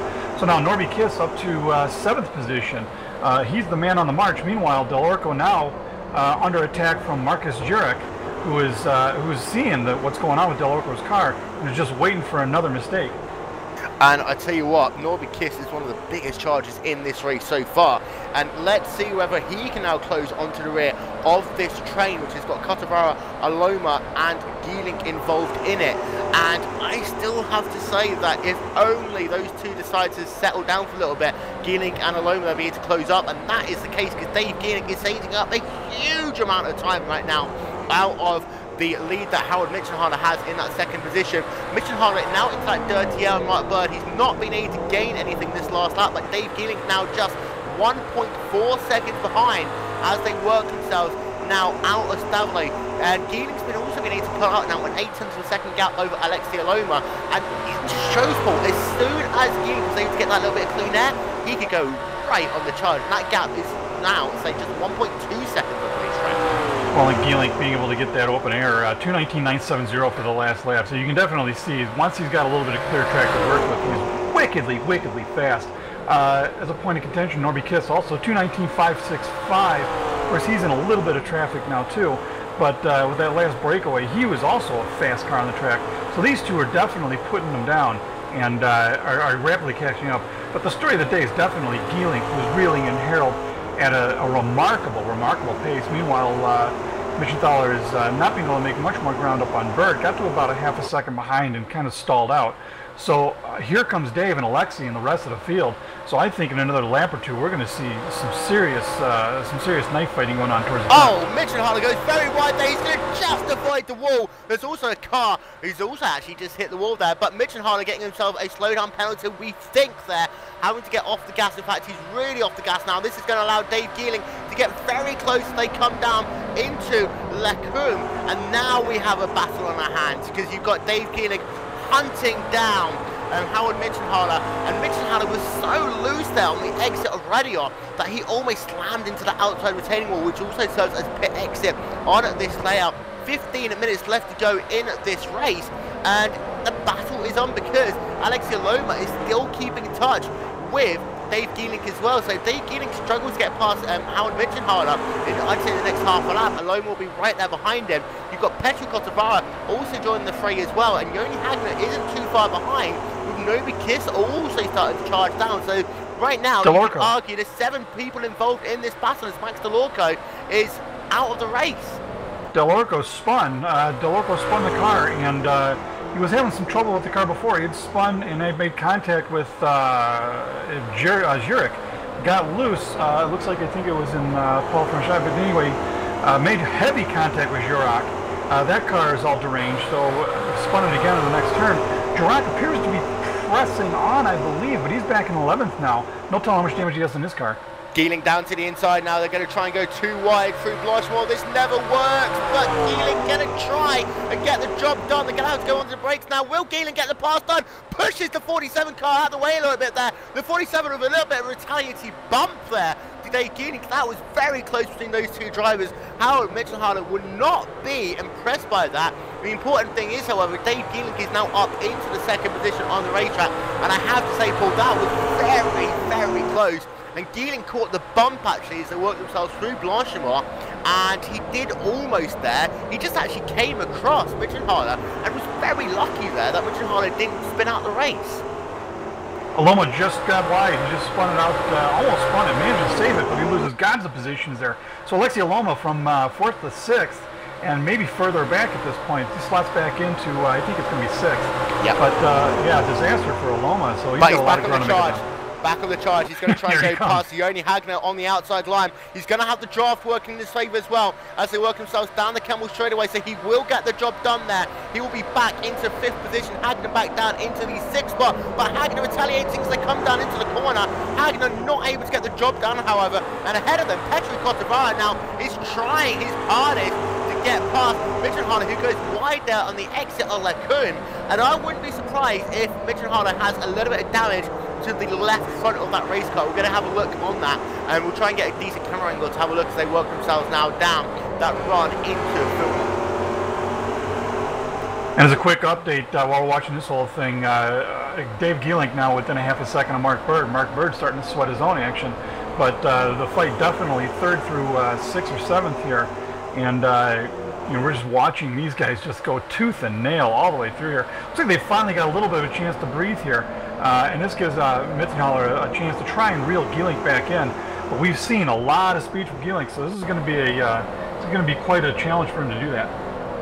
I tell you what, up until this point, Bird has been the word in this race. I'm going to leave that bit there. But the 31 machine of Mark Bird, driving for Talk 3 Racing, has led since the drop of the green flag. And it looks as though that Girac is also out of the race. So an incident with him, we'll try and see what happens to him momentarily. But that battle now for the race lead, it is between Dave Geelink and Mark Bird. Dave Geelink with so much speed as they work themselves down into the bus stop chicane.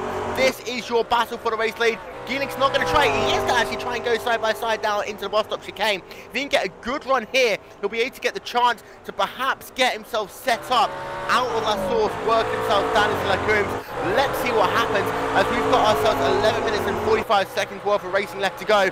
Down into La Source they come. Mark Bird has been your race leader since the drop of the green flag here. And Dave Geelink getting a very good run actually out of the corner. This is now all going to be about putting that foot, that right foot, all the way down to the floor as you work yourself now down into Erouge. You'll dab on the brakes a little bit as you come down into Radior. And you see already Geelink is going to get himself sized up. He's going to go the long way around here. So Mark Bird is going to be involved in a drag race as they work themselves down the Kemble straightaway. Geelink is alongside, not able to clear, however. So it's going to be the last late breakers into Lacombe. Who's going to be? And Dave Geelink, will he go to the race lead? Yes, he will. Amazing run by Geelink. Just a touch later on the brakes and manages to get around Mark Bird and sizing him up for several laps. Meanwhile, Alexi Aloma has made his way back up to 4th and is behind Michenthaler, trying to push him towards the front. This all has, of course, the effect of bringing the 3rd through 7th positions a little closer, but not quite close enough. So we're going to see if Michenthaler can try to make it happen. But you know that Alexi is going to be trying to find any way around him because he does feel like he's faster. To check in on the winner from race number 1, Philip Hildebrand, he's been able to get himself up into the 10th position in the race. Enzo Benito is able to get himself up into 9th position in the race. But importantly, I think for Alexi Loma, he's got to find a way past Harold Mitchenhaler in the next half a lap or so. If he's going to have any chance, as Petri Cottabari looking down to the inside of Alexi Aloma, down into the funky chicane. Aloma getting a little bit sideways. Petri Cottabari again with his good old Bristol bump and running as they come down too wide into Stavolo. Who's it going to be? And they almost touch again there. And Aloma wasn't giving Cottabari any room. Another bump there by Petri Cottabari. He's still going to be going side by side as they work themselves now down that run into Blochman. We saw what happened when Dave Geelink and Howard Mitchenhaler were working themselves side by side. Cottabari on the outside line might actually lose 2 positions now because you've got Norby Kiss coming into the fray as well. Cottabari going a little bit wide. Oh no! Aloma trouble there, and Aloma's going to be into the wall, and Aloma's going to be out of the race, and Petri Cottabari there. I cannot tell if that's Aloma's fault or Cottabari's fault, but it did actually say that. I actually have to say that that was Cottabari's fault there, because although he was off the racetrack, he put himself into that position. He came back on and really just turned into Alexi Aloma there. Well, Alessi was, I believe he was nonplussed by that, because Petri, to begin that whole fracas there, did a classic bump and run, got into Alexi, got him a little bit loose, and then got sideways to him. I think Alexi probably was a little bit miffed by that move. So you saw that he was giving no quarter at all to Petri, and just a real spirited fight through that entire lap there until finally, unfortunately, Alexi got taken out. But I'm sure there's going to be some serious words being spoken in that cockpit that we probably can't retransmit it here. I think so indeed, but meanwhile Dave Geelink is your race leader. He's got himself now a 1 second gap over Mark Bird, just working himself over some lapped traffic. Howard Mitchenhaler still in the 3rd position, and now Norby Kitts up into 4th position. Petri Cottabari down into 5th, and also Petri Cottabari getting a black flag there from race control. And I think that's probably a number of things, because, you know, he was doing a lot of that Bristol bump and running up until that incident, and you have to say that perhaps Aloma wasn't going to give him as much room because of the fact that he had been bumped quite a lot in that previous lap.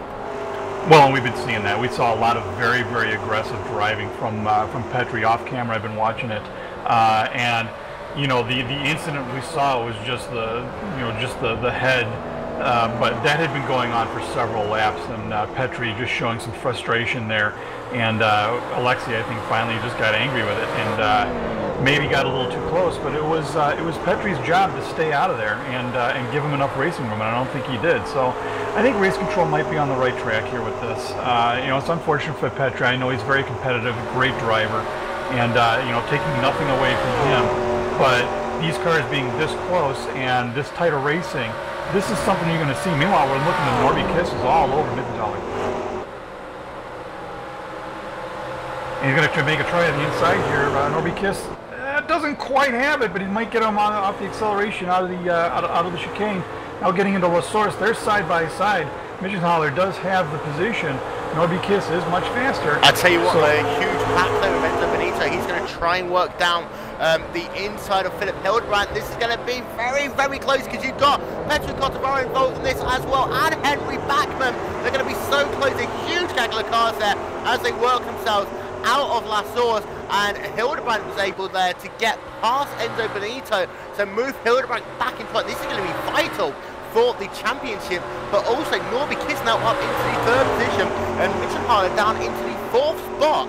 So it's all changed here, and I tell you what, Norby Kiss started this race down in 18th position, now running 3rd. You've got yourself, Philip Hildebrandt is all over the rear of Petri Cottovaro as they work themselves down into Lacoum once again, and who's it going to be? Cottovaro is able to keep it that time by. A lot of fighting back here between behind I'm sorry, Cottovaro. I'm sorry. Let's call him Petri.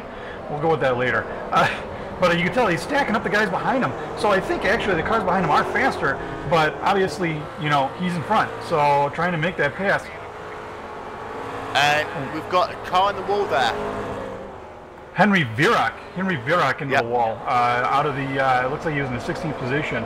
So that car, heavy damage. He's going to try and take the track, but that car is seriously deranged. Not exactly sure what kind of speed he's going to find out of that car.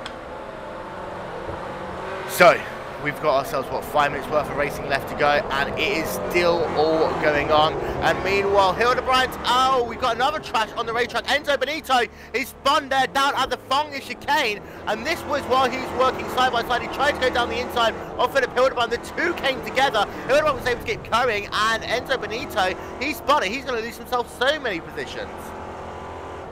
And that almost took out Richard Avery. He was lucky to avoid that. Some quick reflexes from Richard Avery not to get caught up in that. That occurred right in front of him, and he's pressing on now in position 9. So yeah, a lot of tight racing here, and a lot of contact in this particular event. Enzo Benito getting himself a black flag there for coming back onto the racetrack, causing another incident.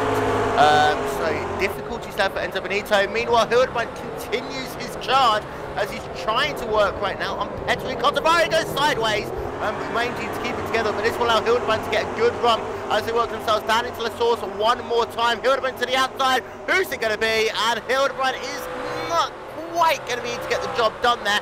He can try to cut under, but that's not going to work. And I'll tell you what, these 5 minutes extra that we were talking about, Paul, these tyres are starting to go to pieces. Especially when we're pushing these cars this hard, and we're seeing that the guys who are trying to charge up the field, and here comes Hildebrandt, or rather here comes Hildebrandt. I'm sorry, it is Hildebrandt makes the move. Yeah, and Hildebrandt now on Petri Cottovaro, the run down, the drag race down into Lacoum once again, and he was able to get the job done. So Hildebrandt now up into the 6th position on the racetrack. And let's go back to Enzo Benito, because that really is going to hurt his early championship charge. I mean, pole position, he lost race number 1, and then that move of Hildebrandt cost him a total of, what, 30-40 positions potentially. Yeah, a bad break for Hildebrandt, or for Benito rather. And looks like Kavatra's gone loose again, and I think it's going to be Hildebrandt's going to go ahead and make a move around him. That's down to the inside. Petri Cottovaro almost came across there, Richard Avery, but Avery's able to get past, and he moves himself now up into the 8th position. Petri Cottovaro down into the 9th spot. Also, Joni Hagner and Henry Bachmann, they're battling right now for 5th and 6th position on the racetrack. Ahead of them, Norby Kiss is closing up to the rear of Mark Bird. Last time by, Mark Bird a 2 minute 22.6, compare that to a 2 minute 19.4 for Norby Kiss. Mark Bird running very wide on the exit of Stavolo there, and Norby Kiss is reeling him in right now. Unfortunately, he's not going to be close enough to just get that gap down to Dave Geelink, however. Dave Geelink is flat checked out of this race, and you know, just an amazing drive. But he got in front, and he's turning consistent laps in the 2:19.4s, 2:19, actually lap 12, 2:18.996. I think that's a new world record. But just on fire for Geelink. He gets in that clear air, and he's gone. He's history. Andres Valencia is trying to work on the outside there of Alexi Aloma. He will try and get the job done, overshooting his braking zone just a little bit there. Still going to be too wide there, but yeah, Alexi Aloma with that damaged race car had to fall in behind him. He loses that spot now, and then we're down into 11th position. Andres Valencia is moving himself now up into the top 10. Meanwhile, for Dave Geelink even, this is the white flag lap. One more lap left to go for Dave Geelink. Mark Bird in second, Norby Kiss in third, Harold Mitchelharder in the fourth position, Yoni Hagner in fifth, Henry Backman in sixth, Philip Hildebrandt in seventh, Richard Avery in eighth, Patrick Cotavara in ninth. There's Yoni Hagner. They're under attack now from Henry Backman. Backman all the way down to the outside, clear as they come down into Lacombe. And I have to say, it looks like Yoni Hagner went a little bit wide there out of the exit of Reading on. He had to give up that position due to the fact that Race Control Dean was to have cut the track. So slowdown penalty for him, that's a big disaster. But Norby Kiss is all over the back of Mark Bird. This is going to be what to watch for the last lap here. Norby Kiss is really working hard on Mark Bird, just a couple of inches behind him. And he's only got another 2 or 3 opportunities to try and make a move here.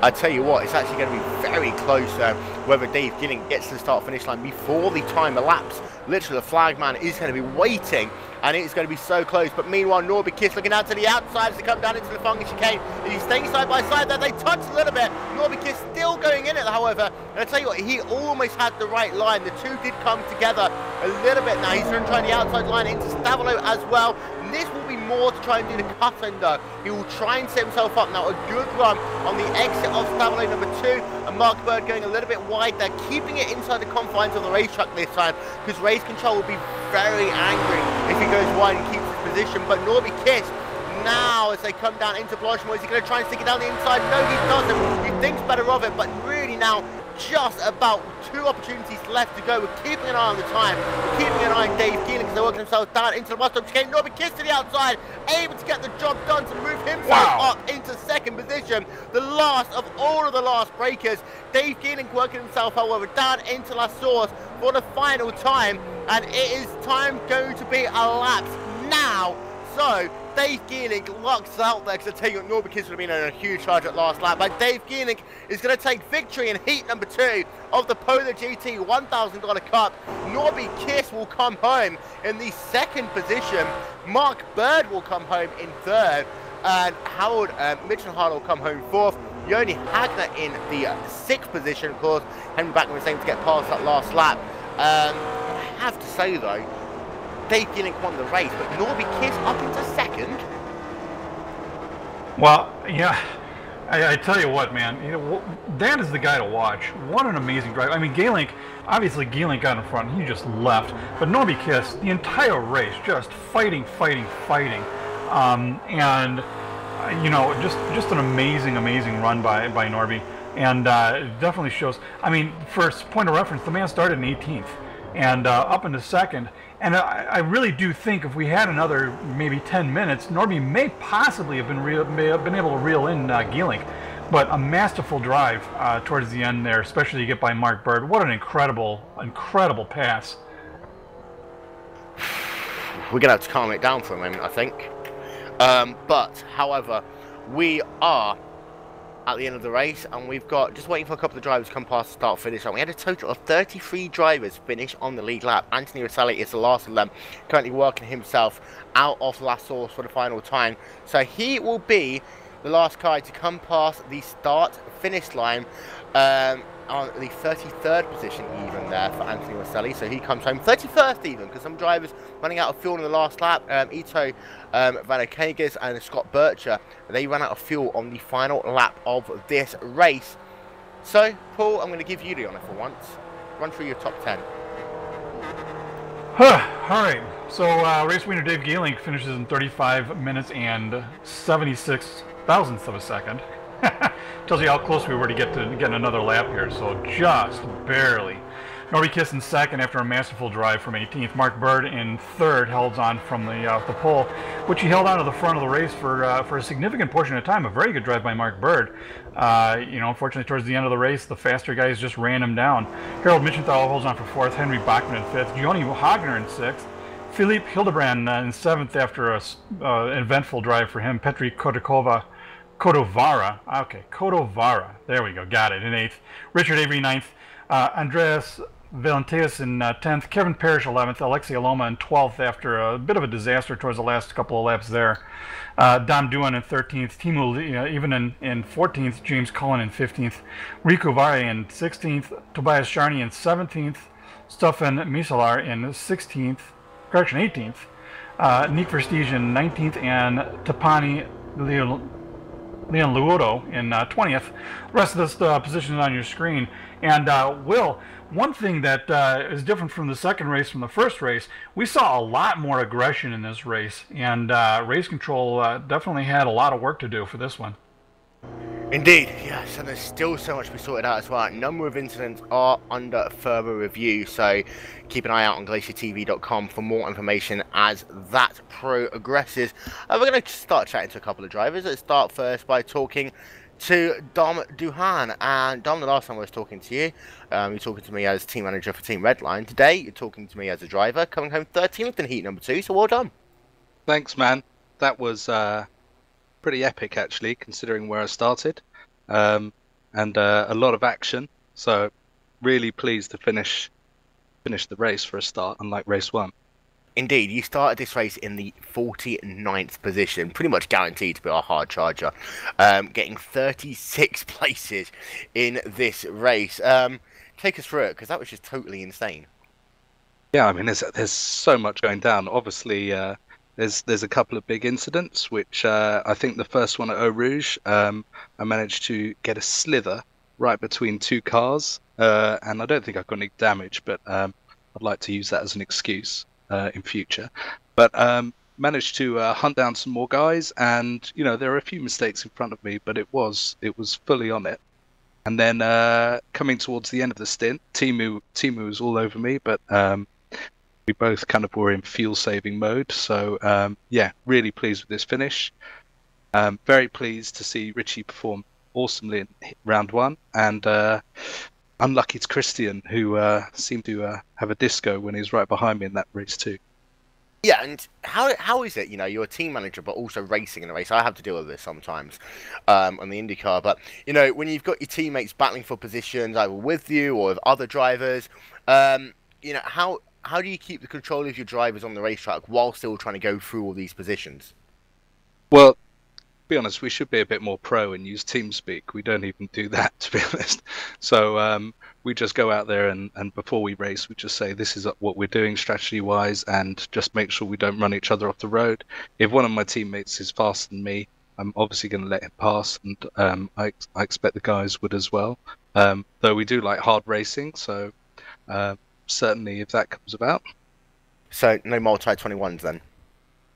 No, we don't have that button in the car. Not yet. Not yet. So just hand signals instead. I've just got a GoPro advert in my head right now, and yeah, you're probably doing the same thing. But yeah, you know, a good finish here today. And was that second round, did that make up for the disaster in round 1? Yeah, I think so. I mean, in round 1, I got an awful start, starting in 9th.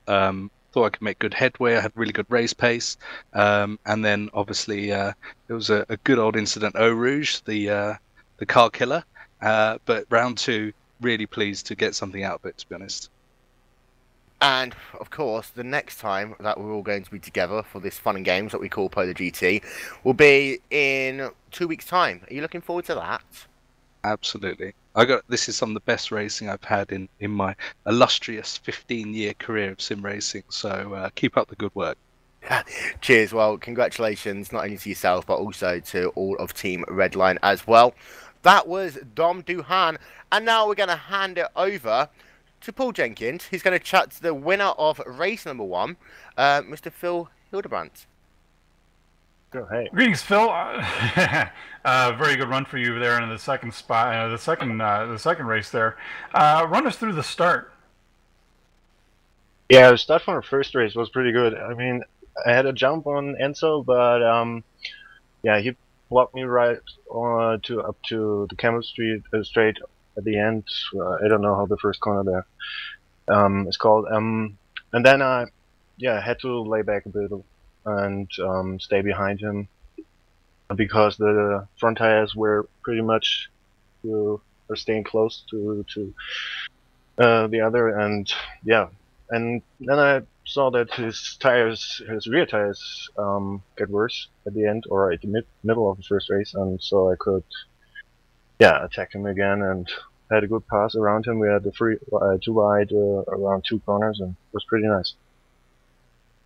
Absolutely, and throughout the entire race, you were pretty much in the thick of it for the entirety. Were you able to try and take care of those tires, or were they? What was the condition of your car by the end of that race?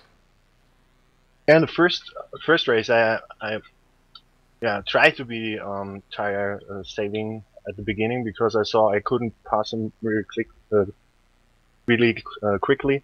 So I tried to leave a little gap just that I don't ruin my front tires, and then waited to the end and see if his tires are passing away. So this was good. And in the second race, the heavier car, because of the fuel, made me a little bit problems, and I was loose for the whole race, and I had my incidents here and there and the little touches and at a slowdown in the Rouge, but the outcome 7th place was pretty good at the end. Well, absolutely. So a race win in the first heat, 7th place, a hard-fought 7th place for the second heat, put you in pretty good contention here in the points race. What are you thinking? Looking forward to the next event? Yeah, I don't know which track we are driving, but Silverstone. Silverstone. Okay, I like Silverstone. I had a pretty decent races there in the GT Challenge in the official service. I think it will be tough again. I mean, Enzo, Norby, and Dave, and all the others are, tough guys and pretty hard to beat. We'll see. I think it will be a close fight throughout the season, and at the end, maybe really the second race is more important than the first one, because the pure speed in the first one is okay, but if you're drop out the second race because of an incident or a crash, then you lose so much points, and I think that will be the deciding factor at the end. Well, excellent drive, Philip. We'll see you here May the 4th. It looks like is Silverstone Grand Prix, 54 laps. That's going to be a Saturday race, everybody. So most of these races are on Sunday, but that event will happen on Saturday. And thanks, Philip. Very good. Yeah, thank you very much, Paul. Next up, we're going to talk to one of the drivers who's involved in a lot of action in heat number 2, Jenny Hagner. Hello. Hello. So, you said pedal to the metal, flat out, was going to be your plan for heat number 2. Kind of, you were able to get yourself a nice, solid finish, coming home easily in the top 10, in a 6th spot there. Had a nice little battle with Henry Backman towards the end of the race, however. You weren't able to get ahead of him, though. Yeah, actually, Henry passed me on the last lap because I screwed up the rules because I was watching my gas. Yeah, and he was able to get past you, but you know, very close on that last lap. And just how different was it running behind him in dirty air compared to when you're out front ahead of him?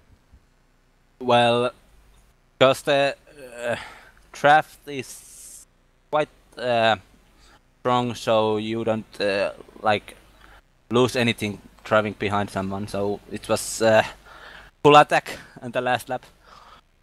And that last lap, you know, you came home 6th, but still overall, you've got yourself some decent finishes here today. I mean, let's not forget that you had a decent finish in heat number 1 coming home in the top 10, another top 10 finish in heat number 2, and when you put that into, you know, championship perspectives, that's kind of what you need, consistent finishes.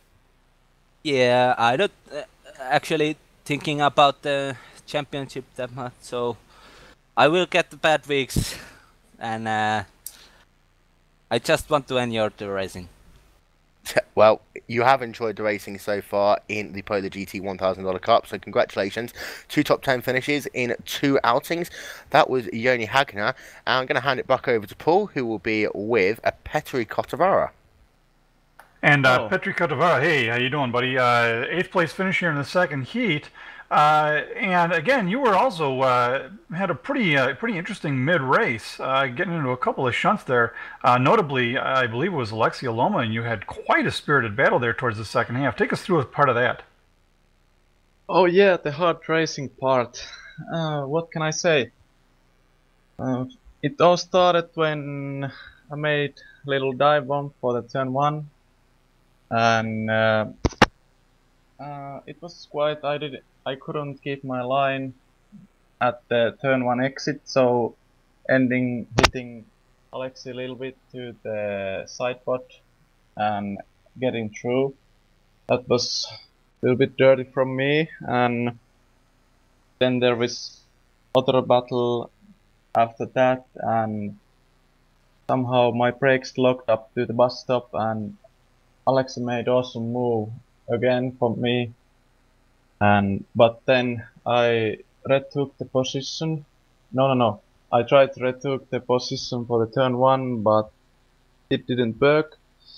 And it was chicane after the push-on. I tried to go inside, but it didn't work. After that,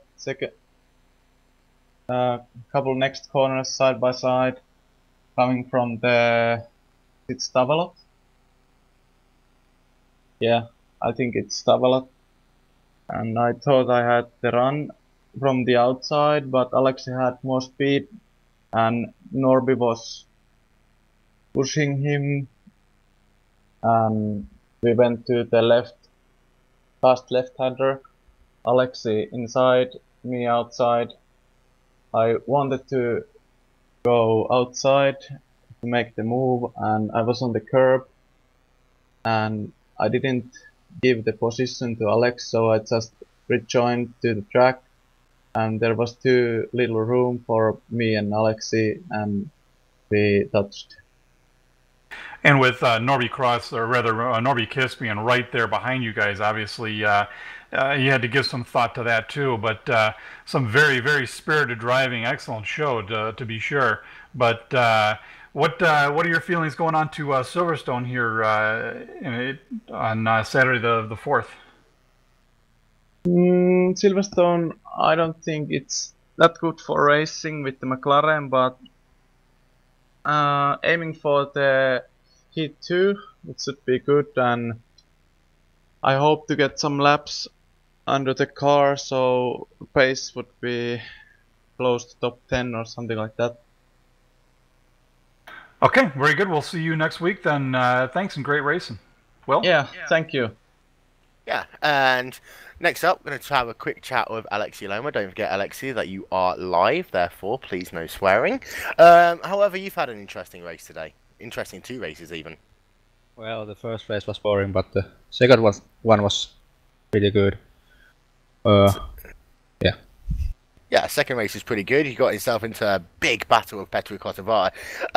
Take us through, not only the incident down at Blanchimont, but also the couple of laps beforehand when you two having a little bit of bumping and banging as well, from your opinion.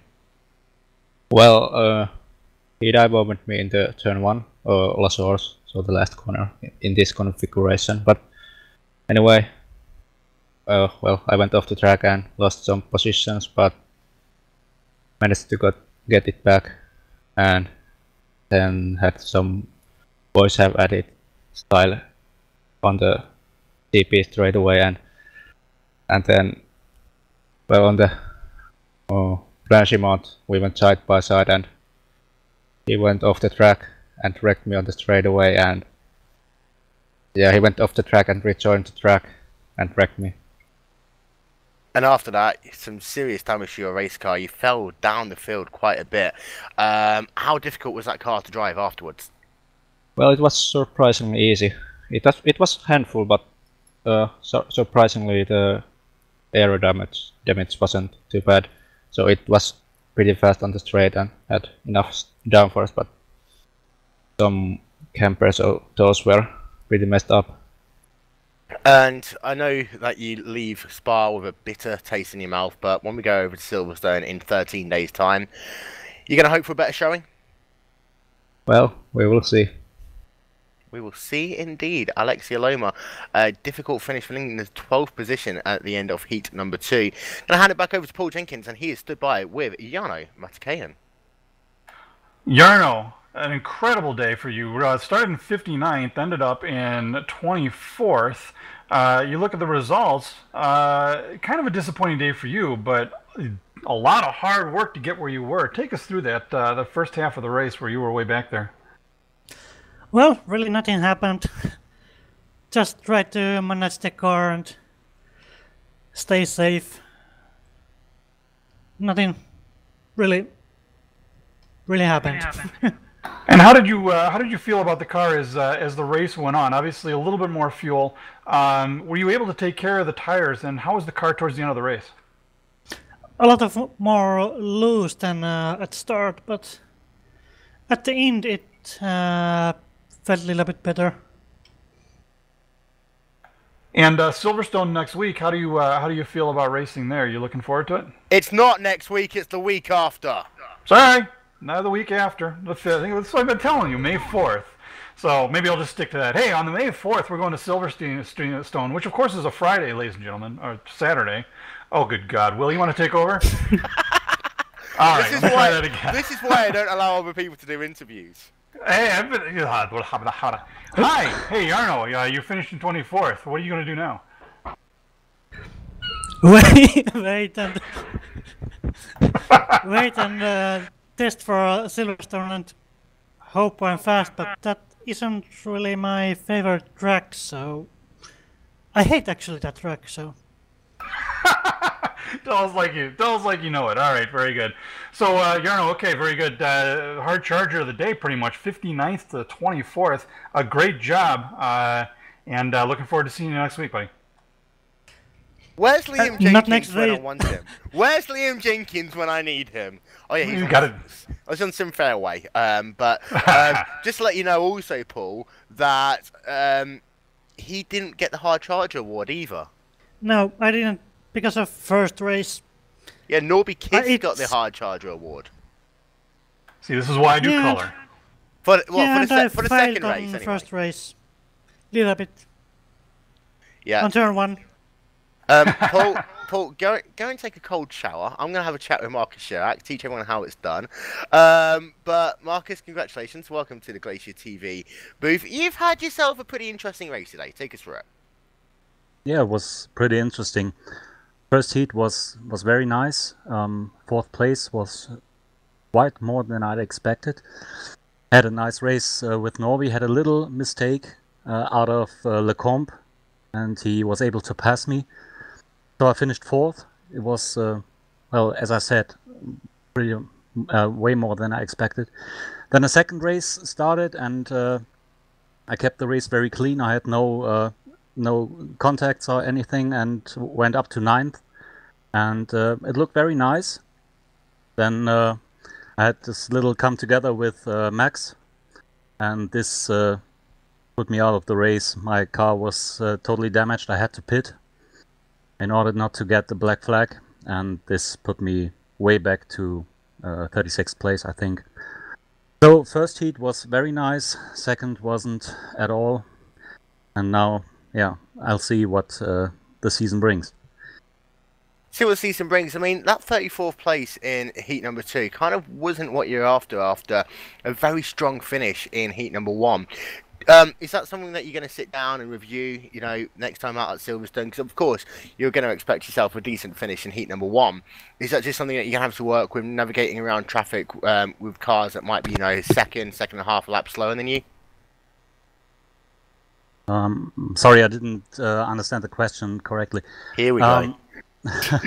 See, it's not just me. No, well, it's not just you.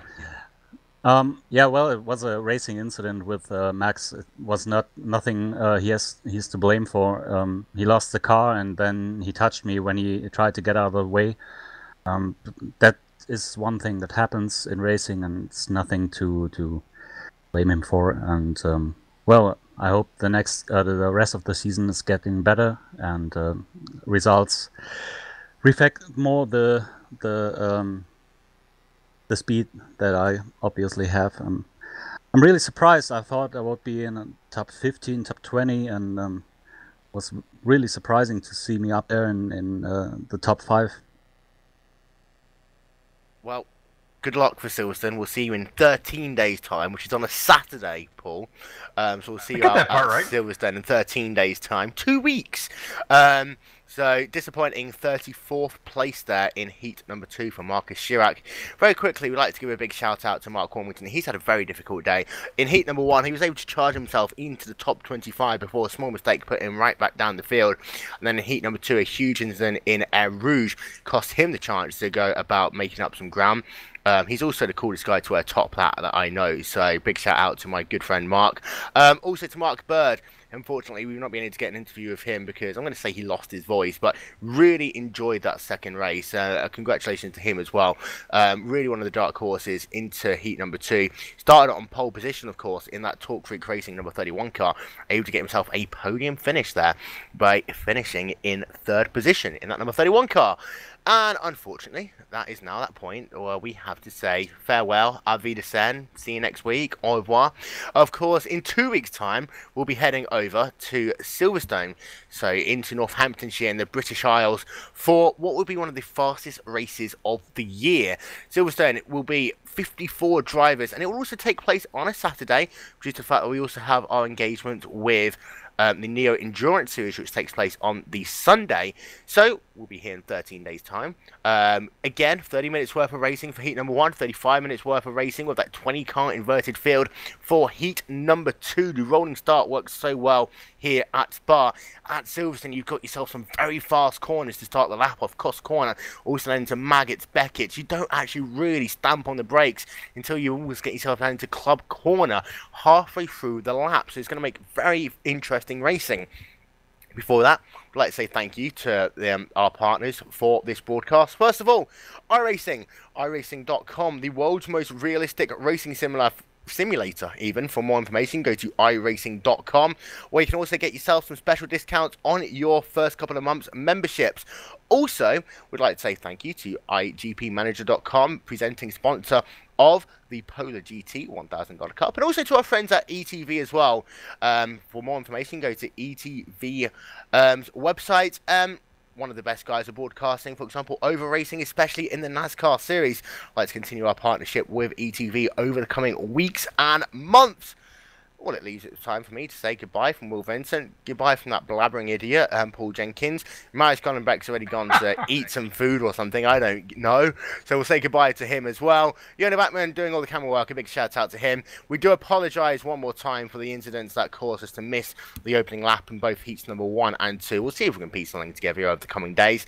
But keep up to date with us on Twitter. Use hashtag GlacierTV, Facebook.com/GlacierTV, YouTube.com/GlacierTV archives for all of your Glacier TV fun. In the meanwhile, bye bye. We'll talk to you later.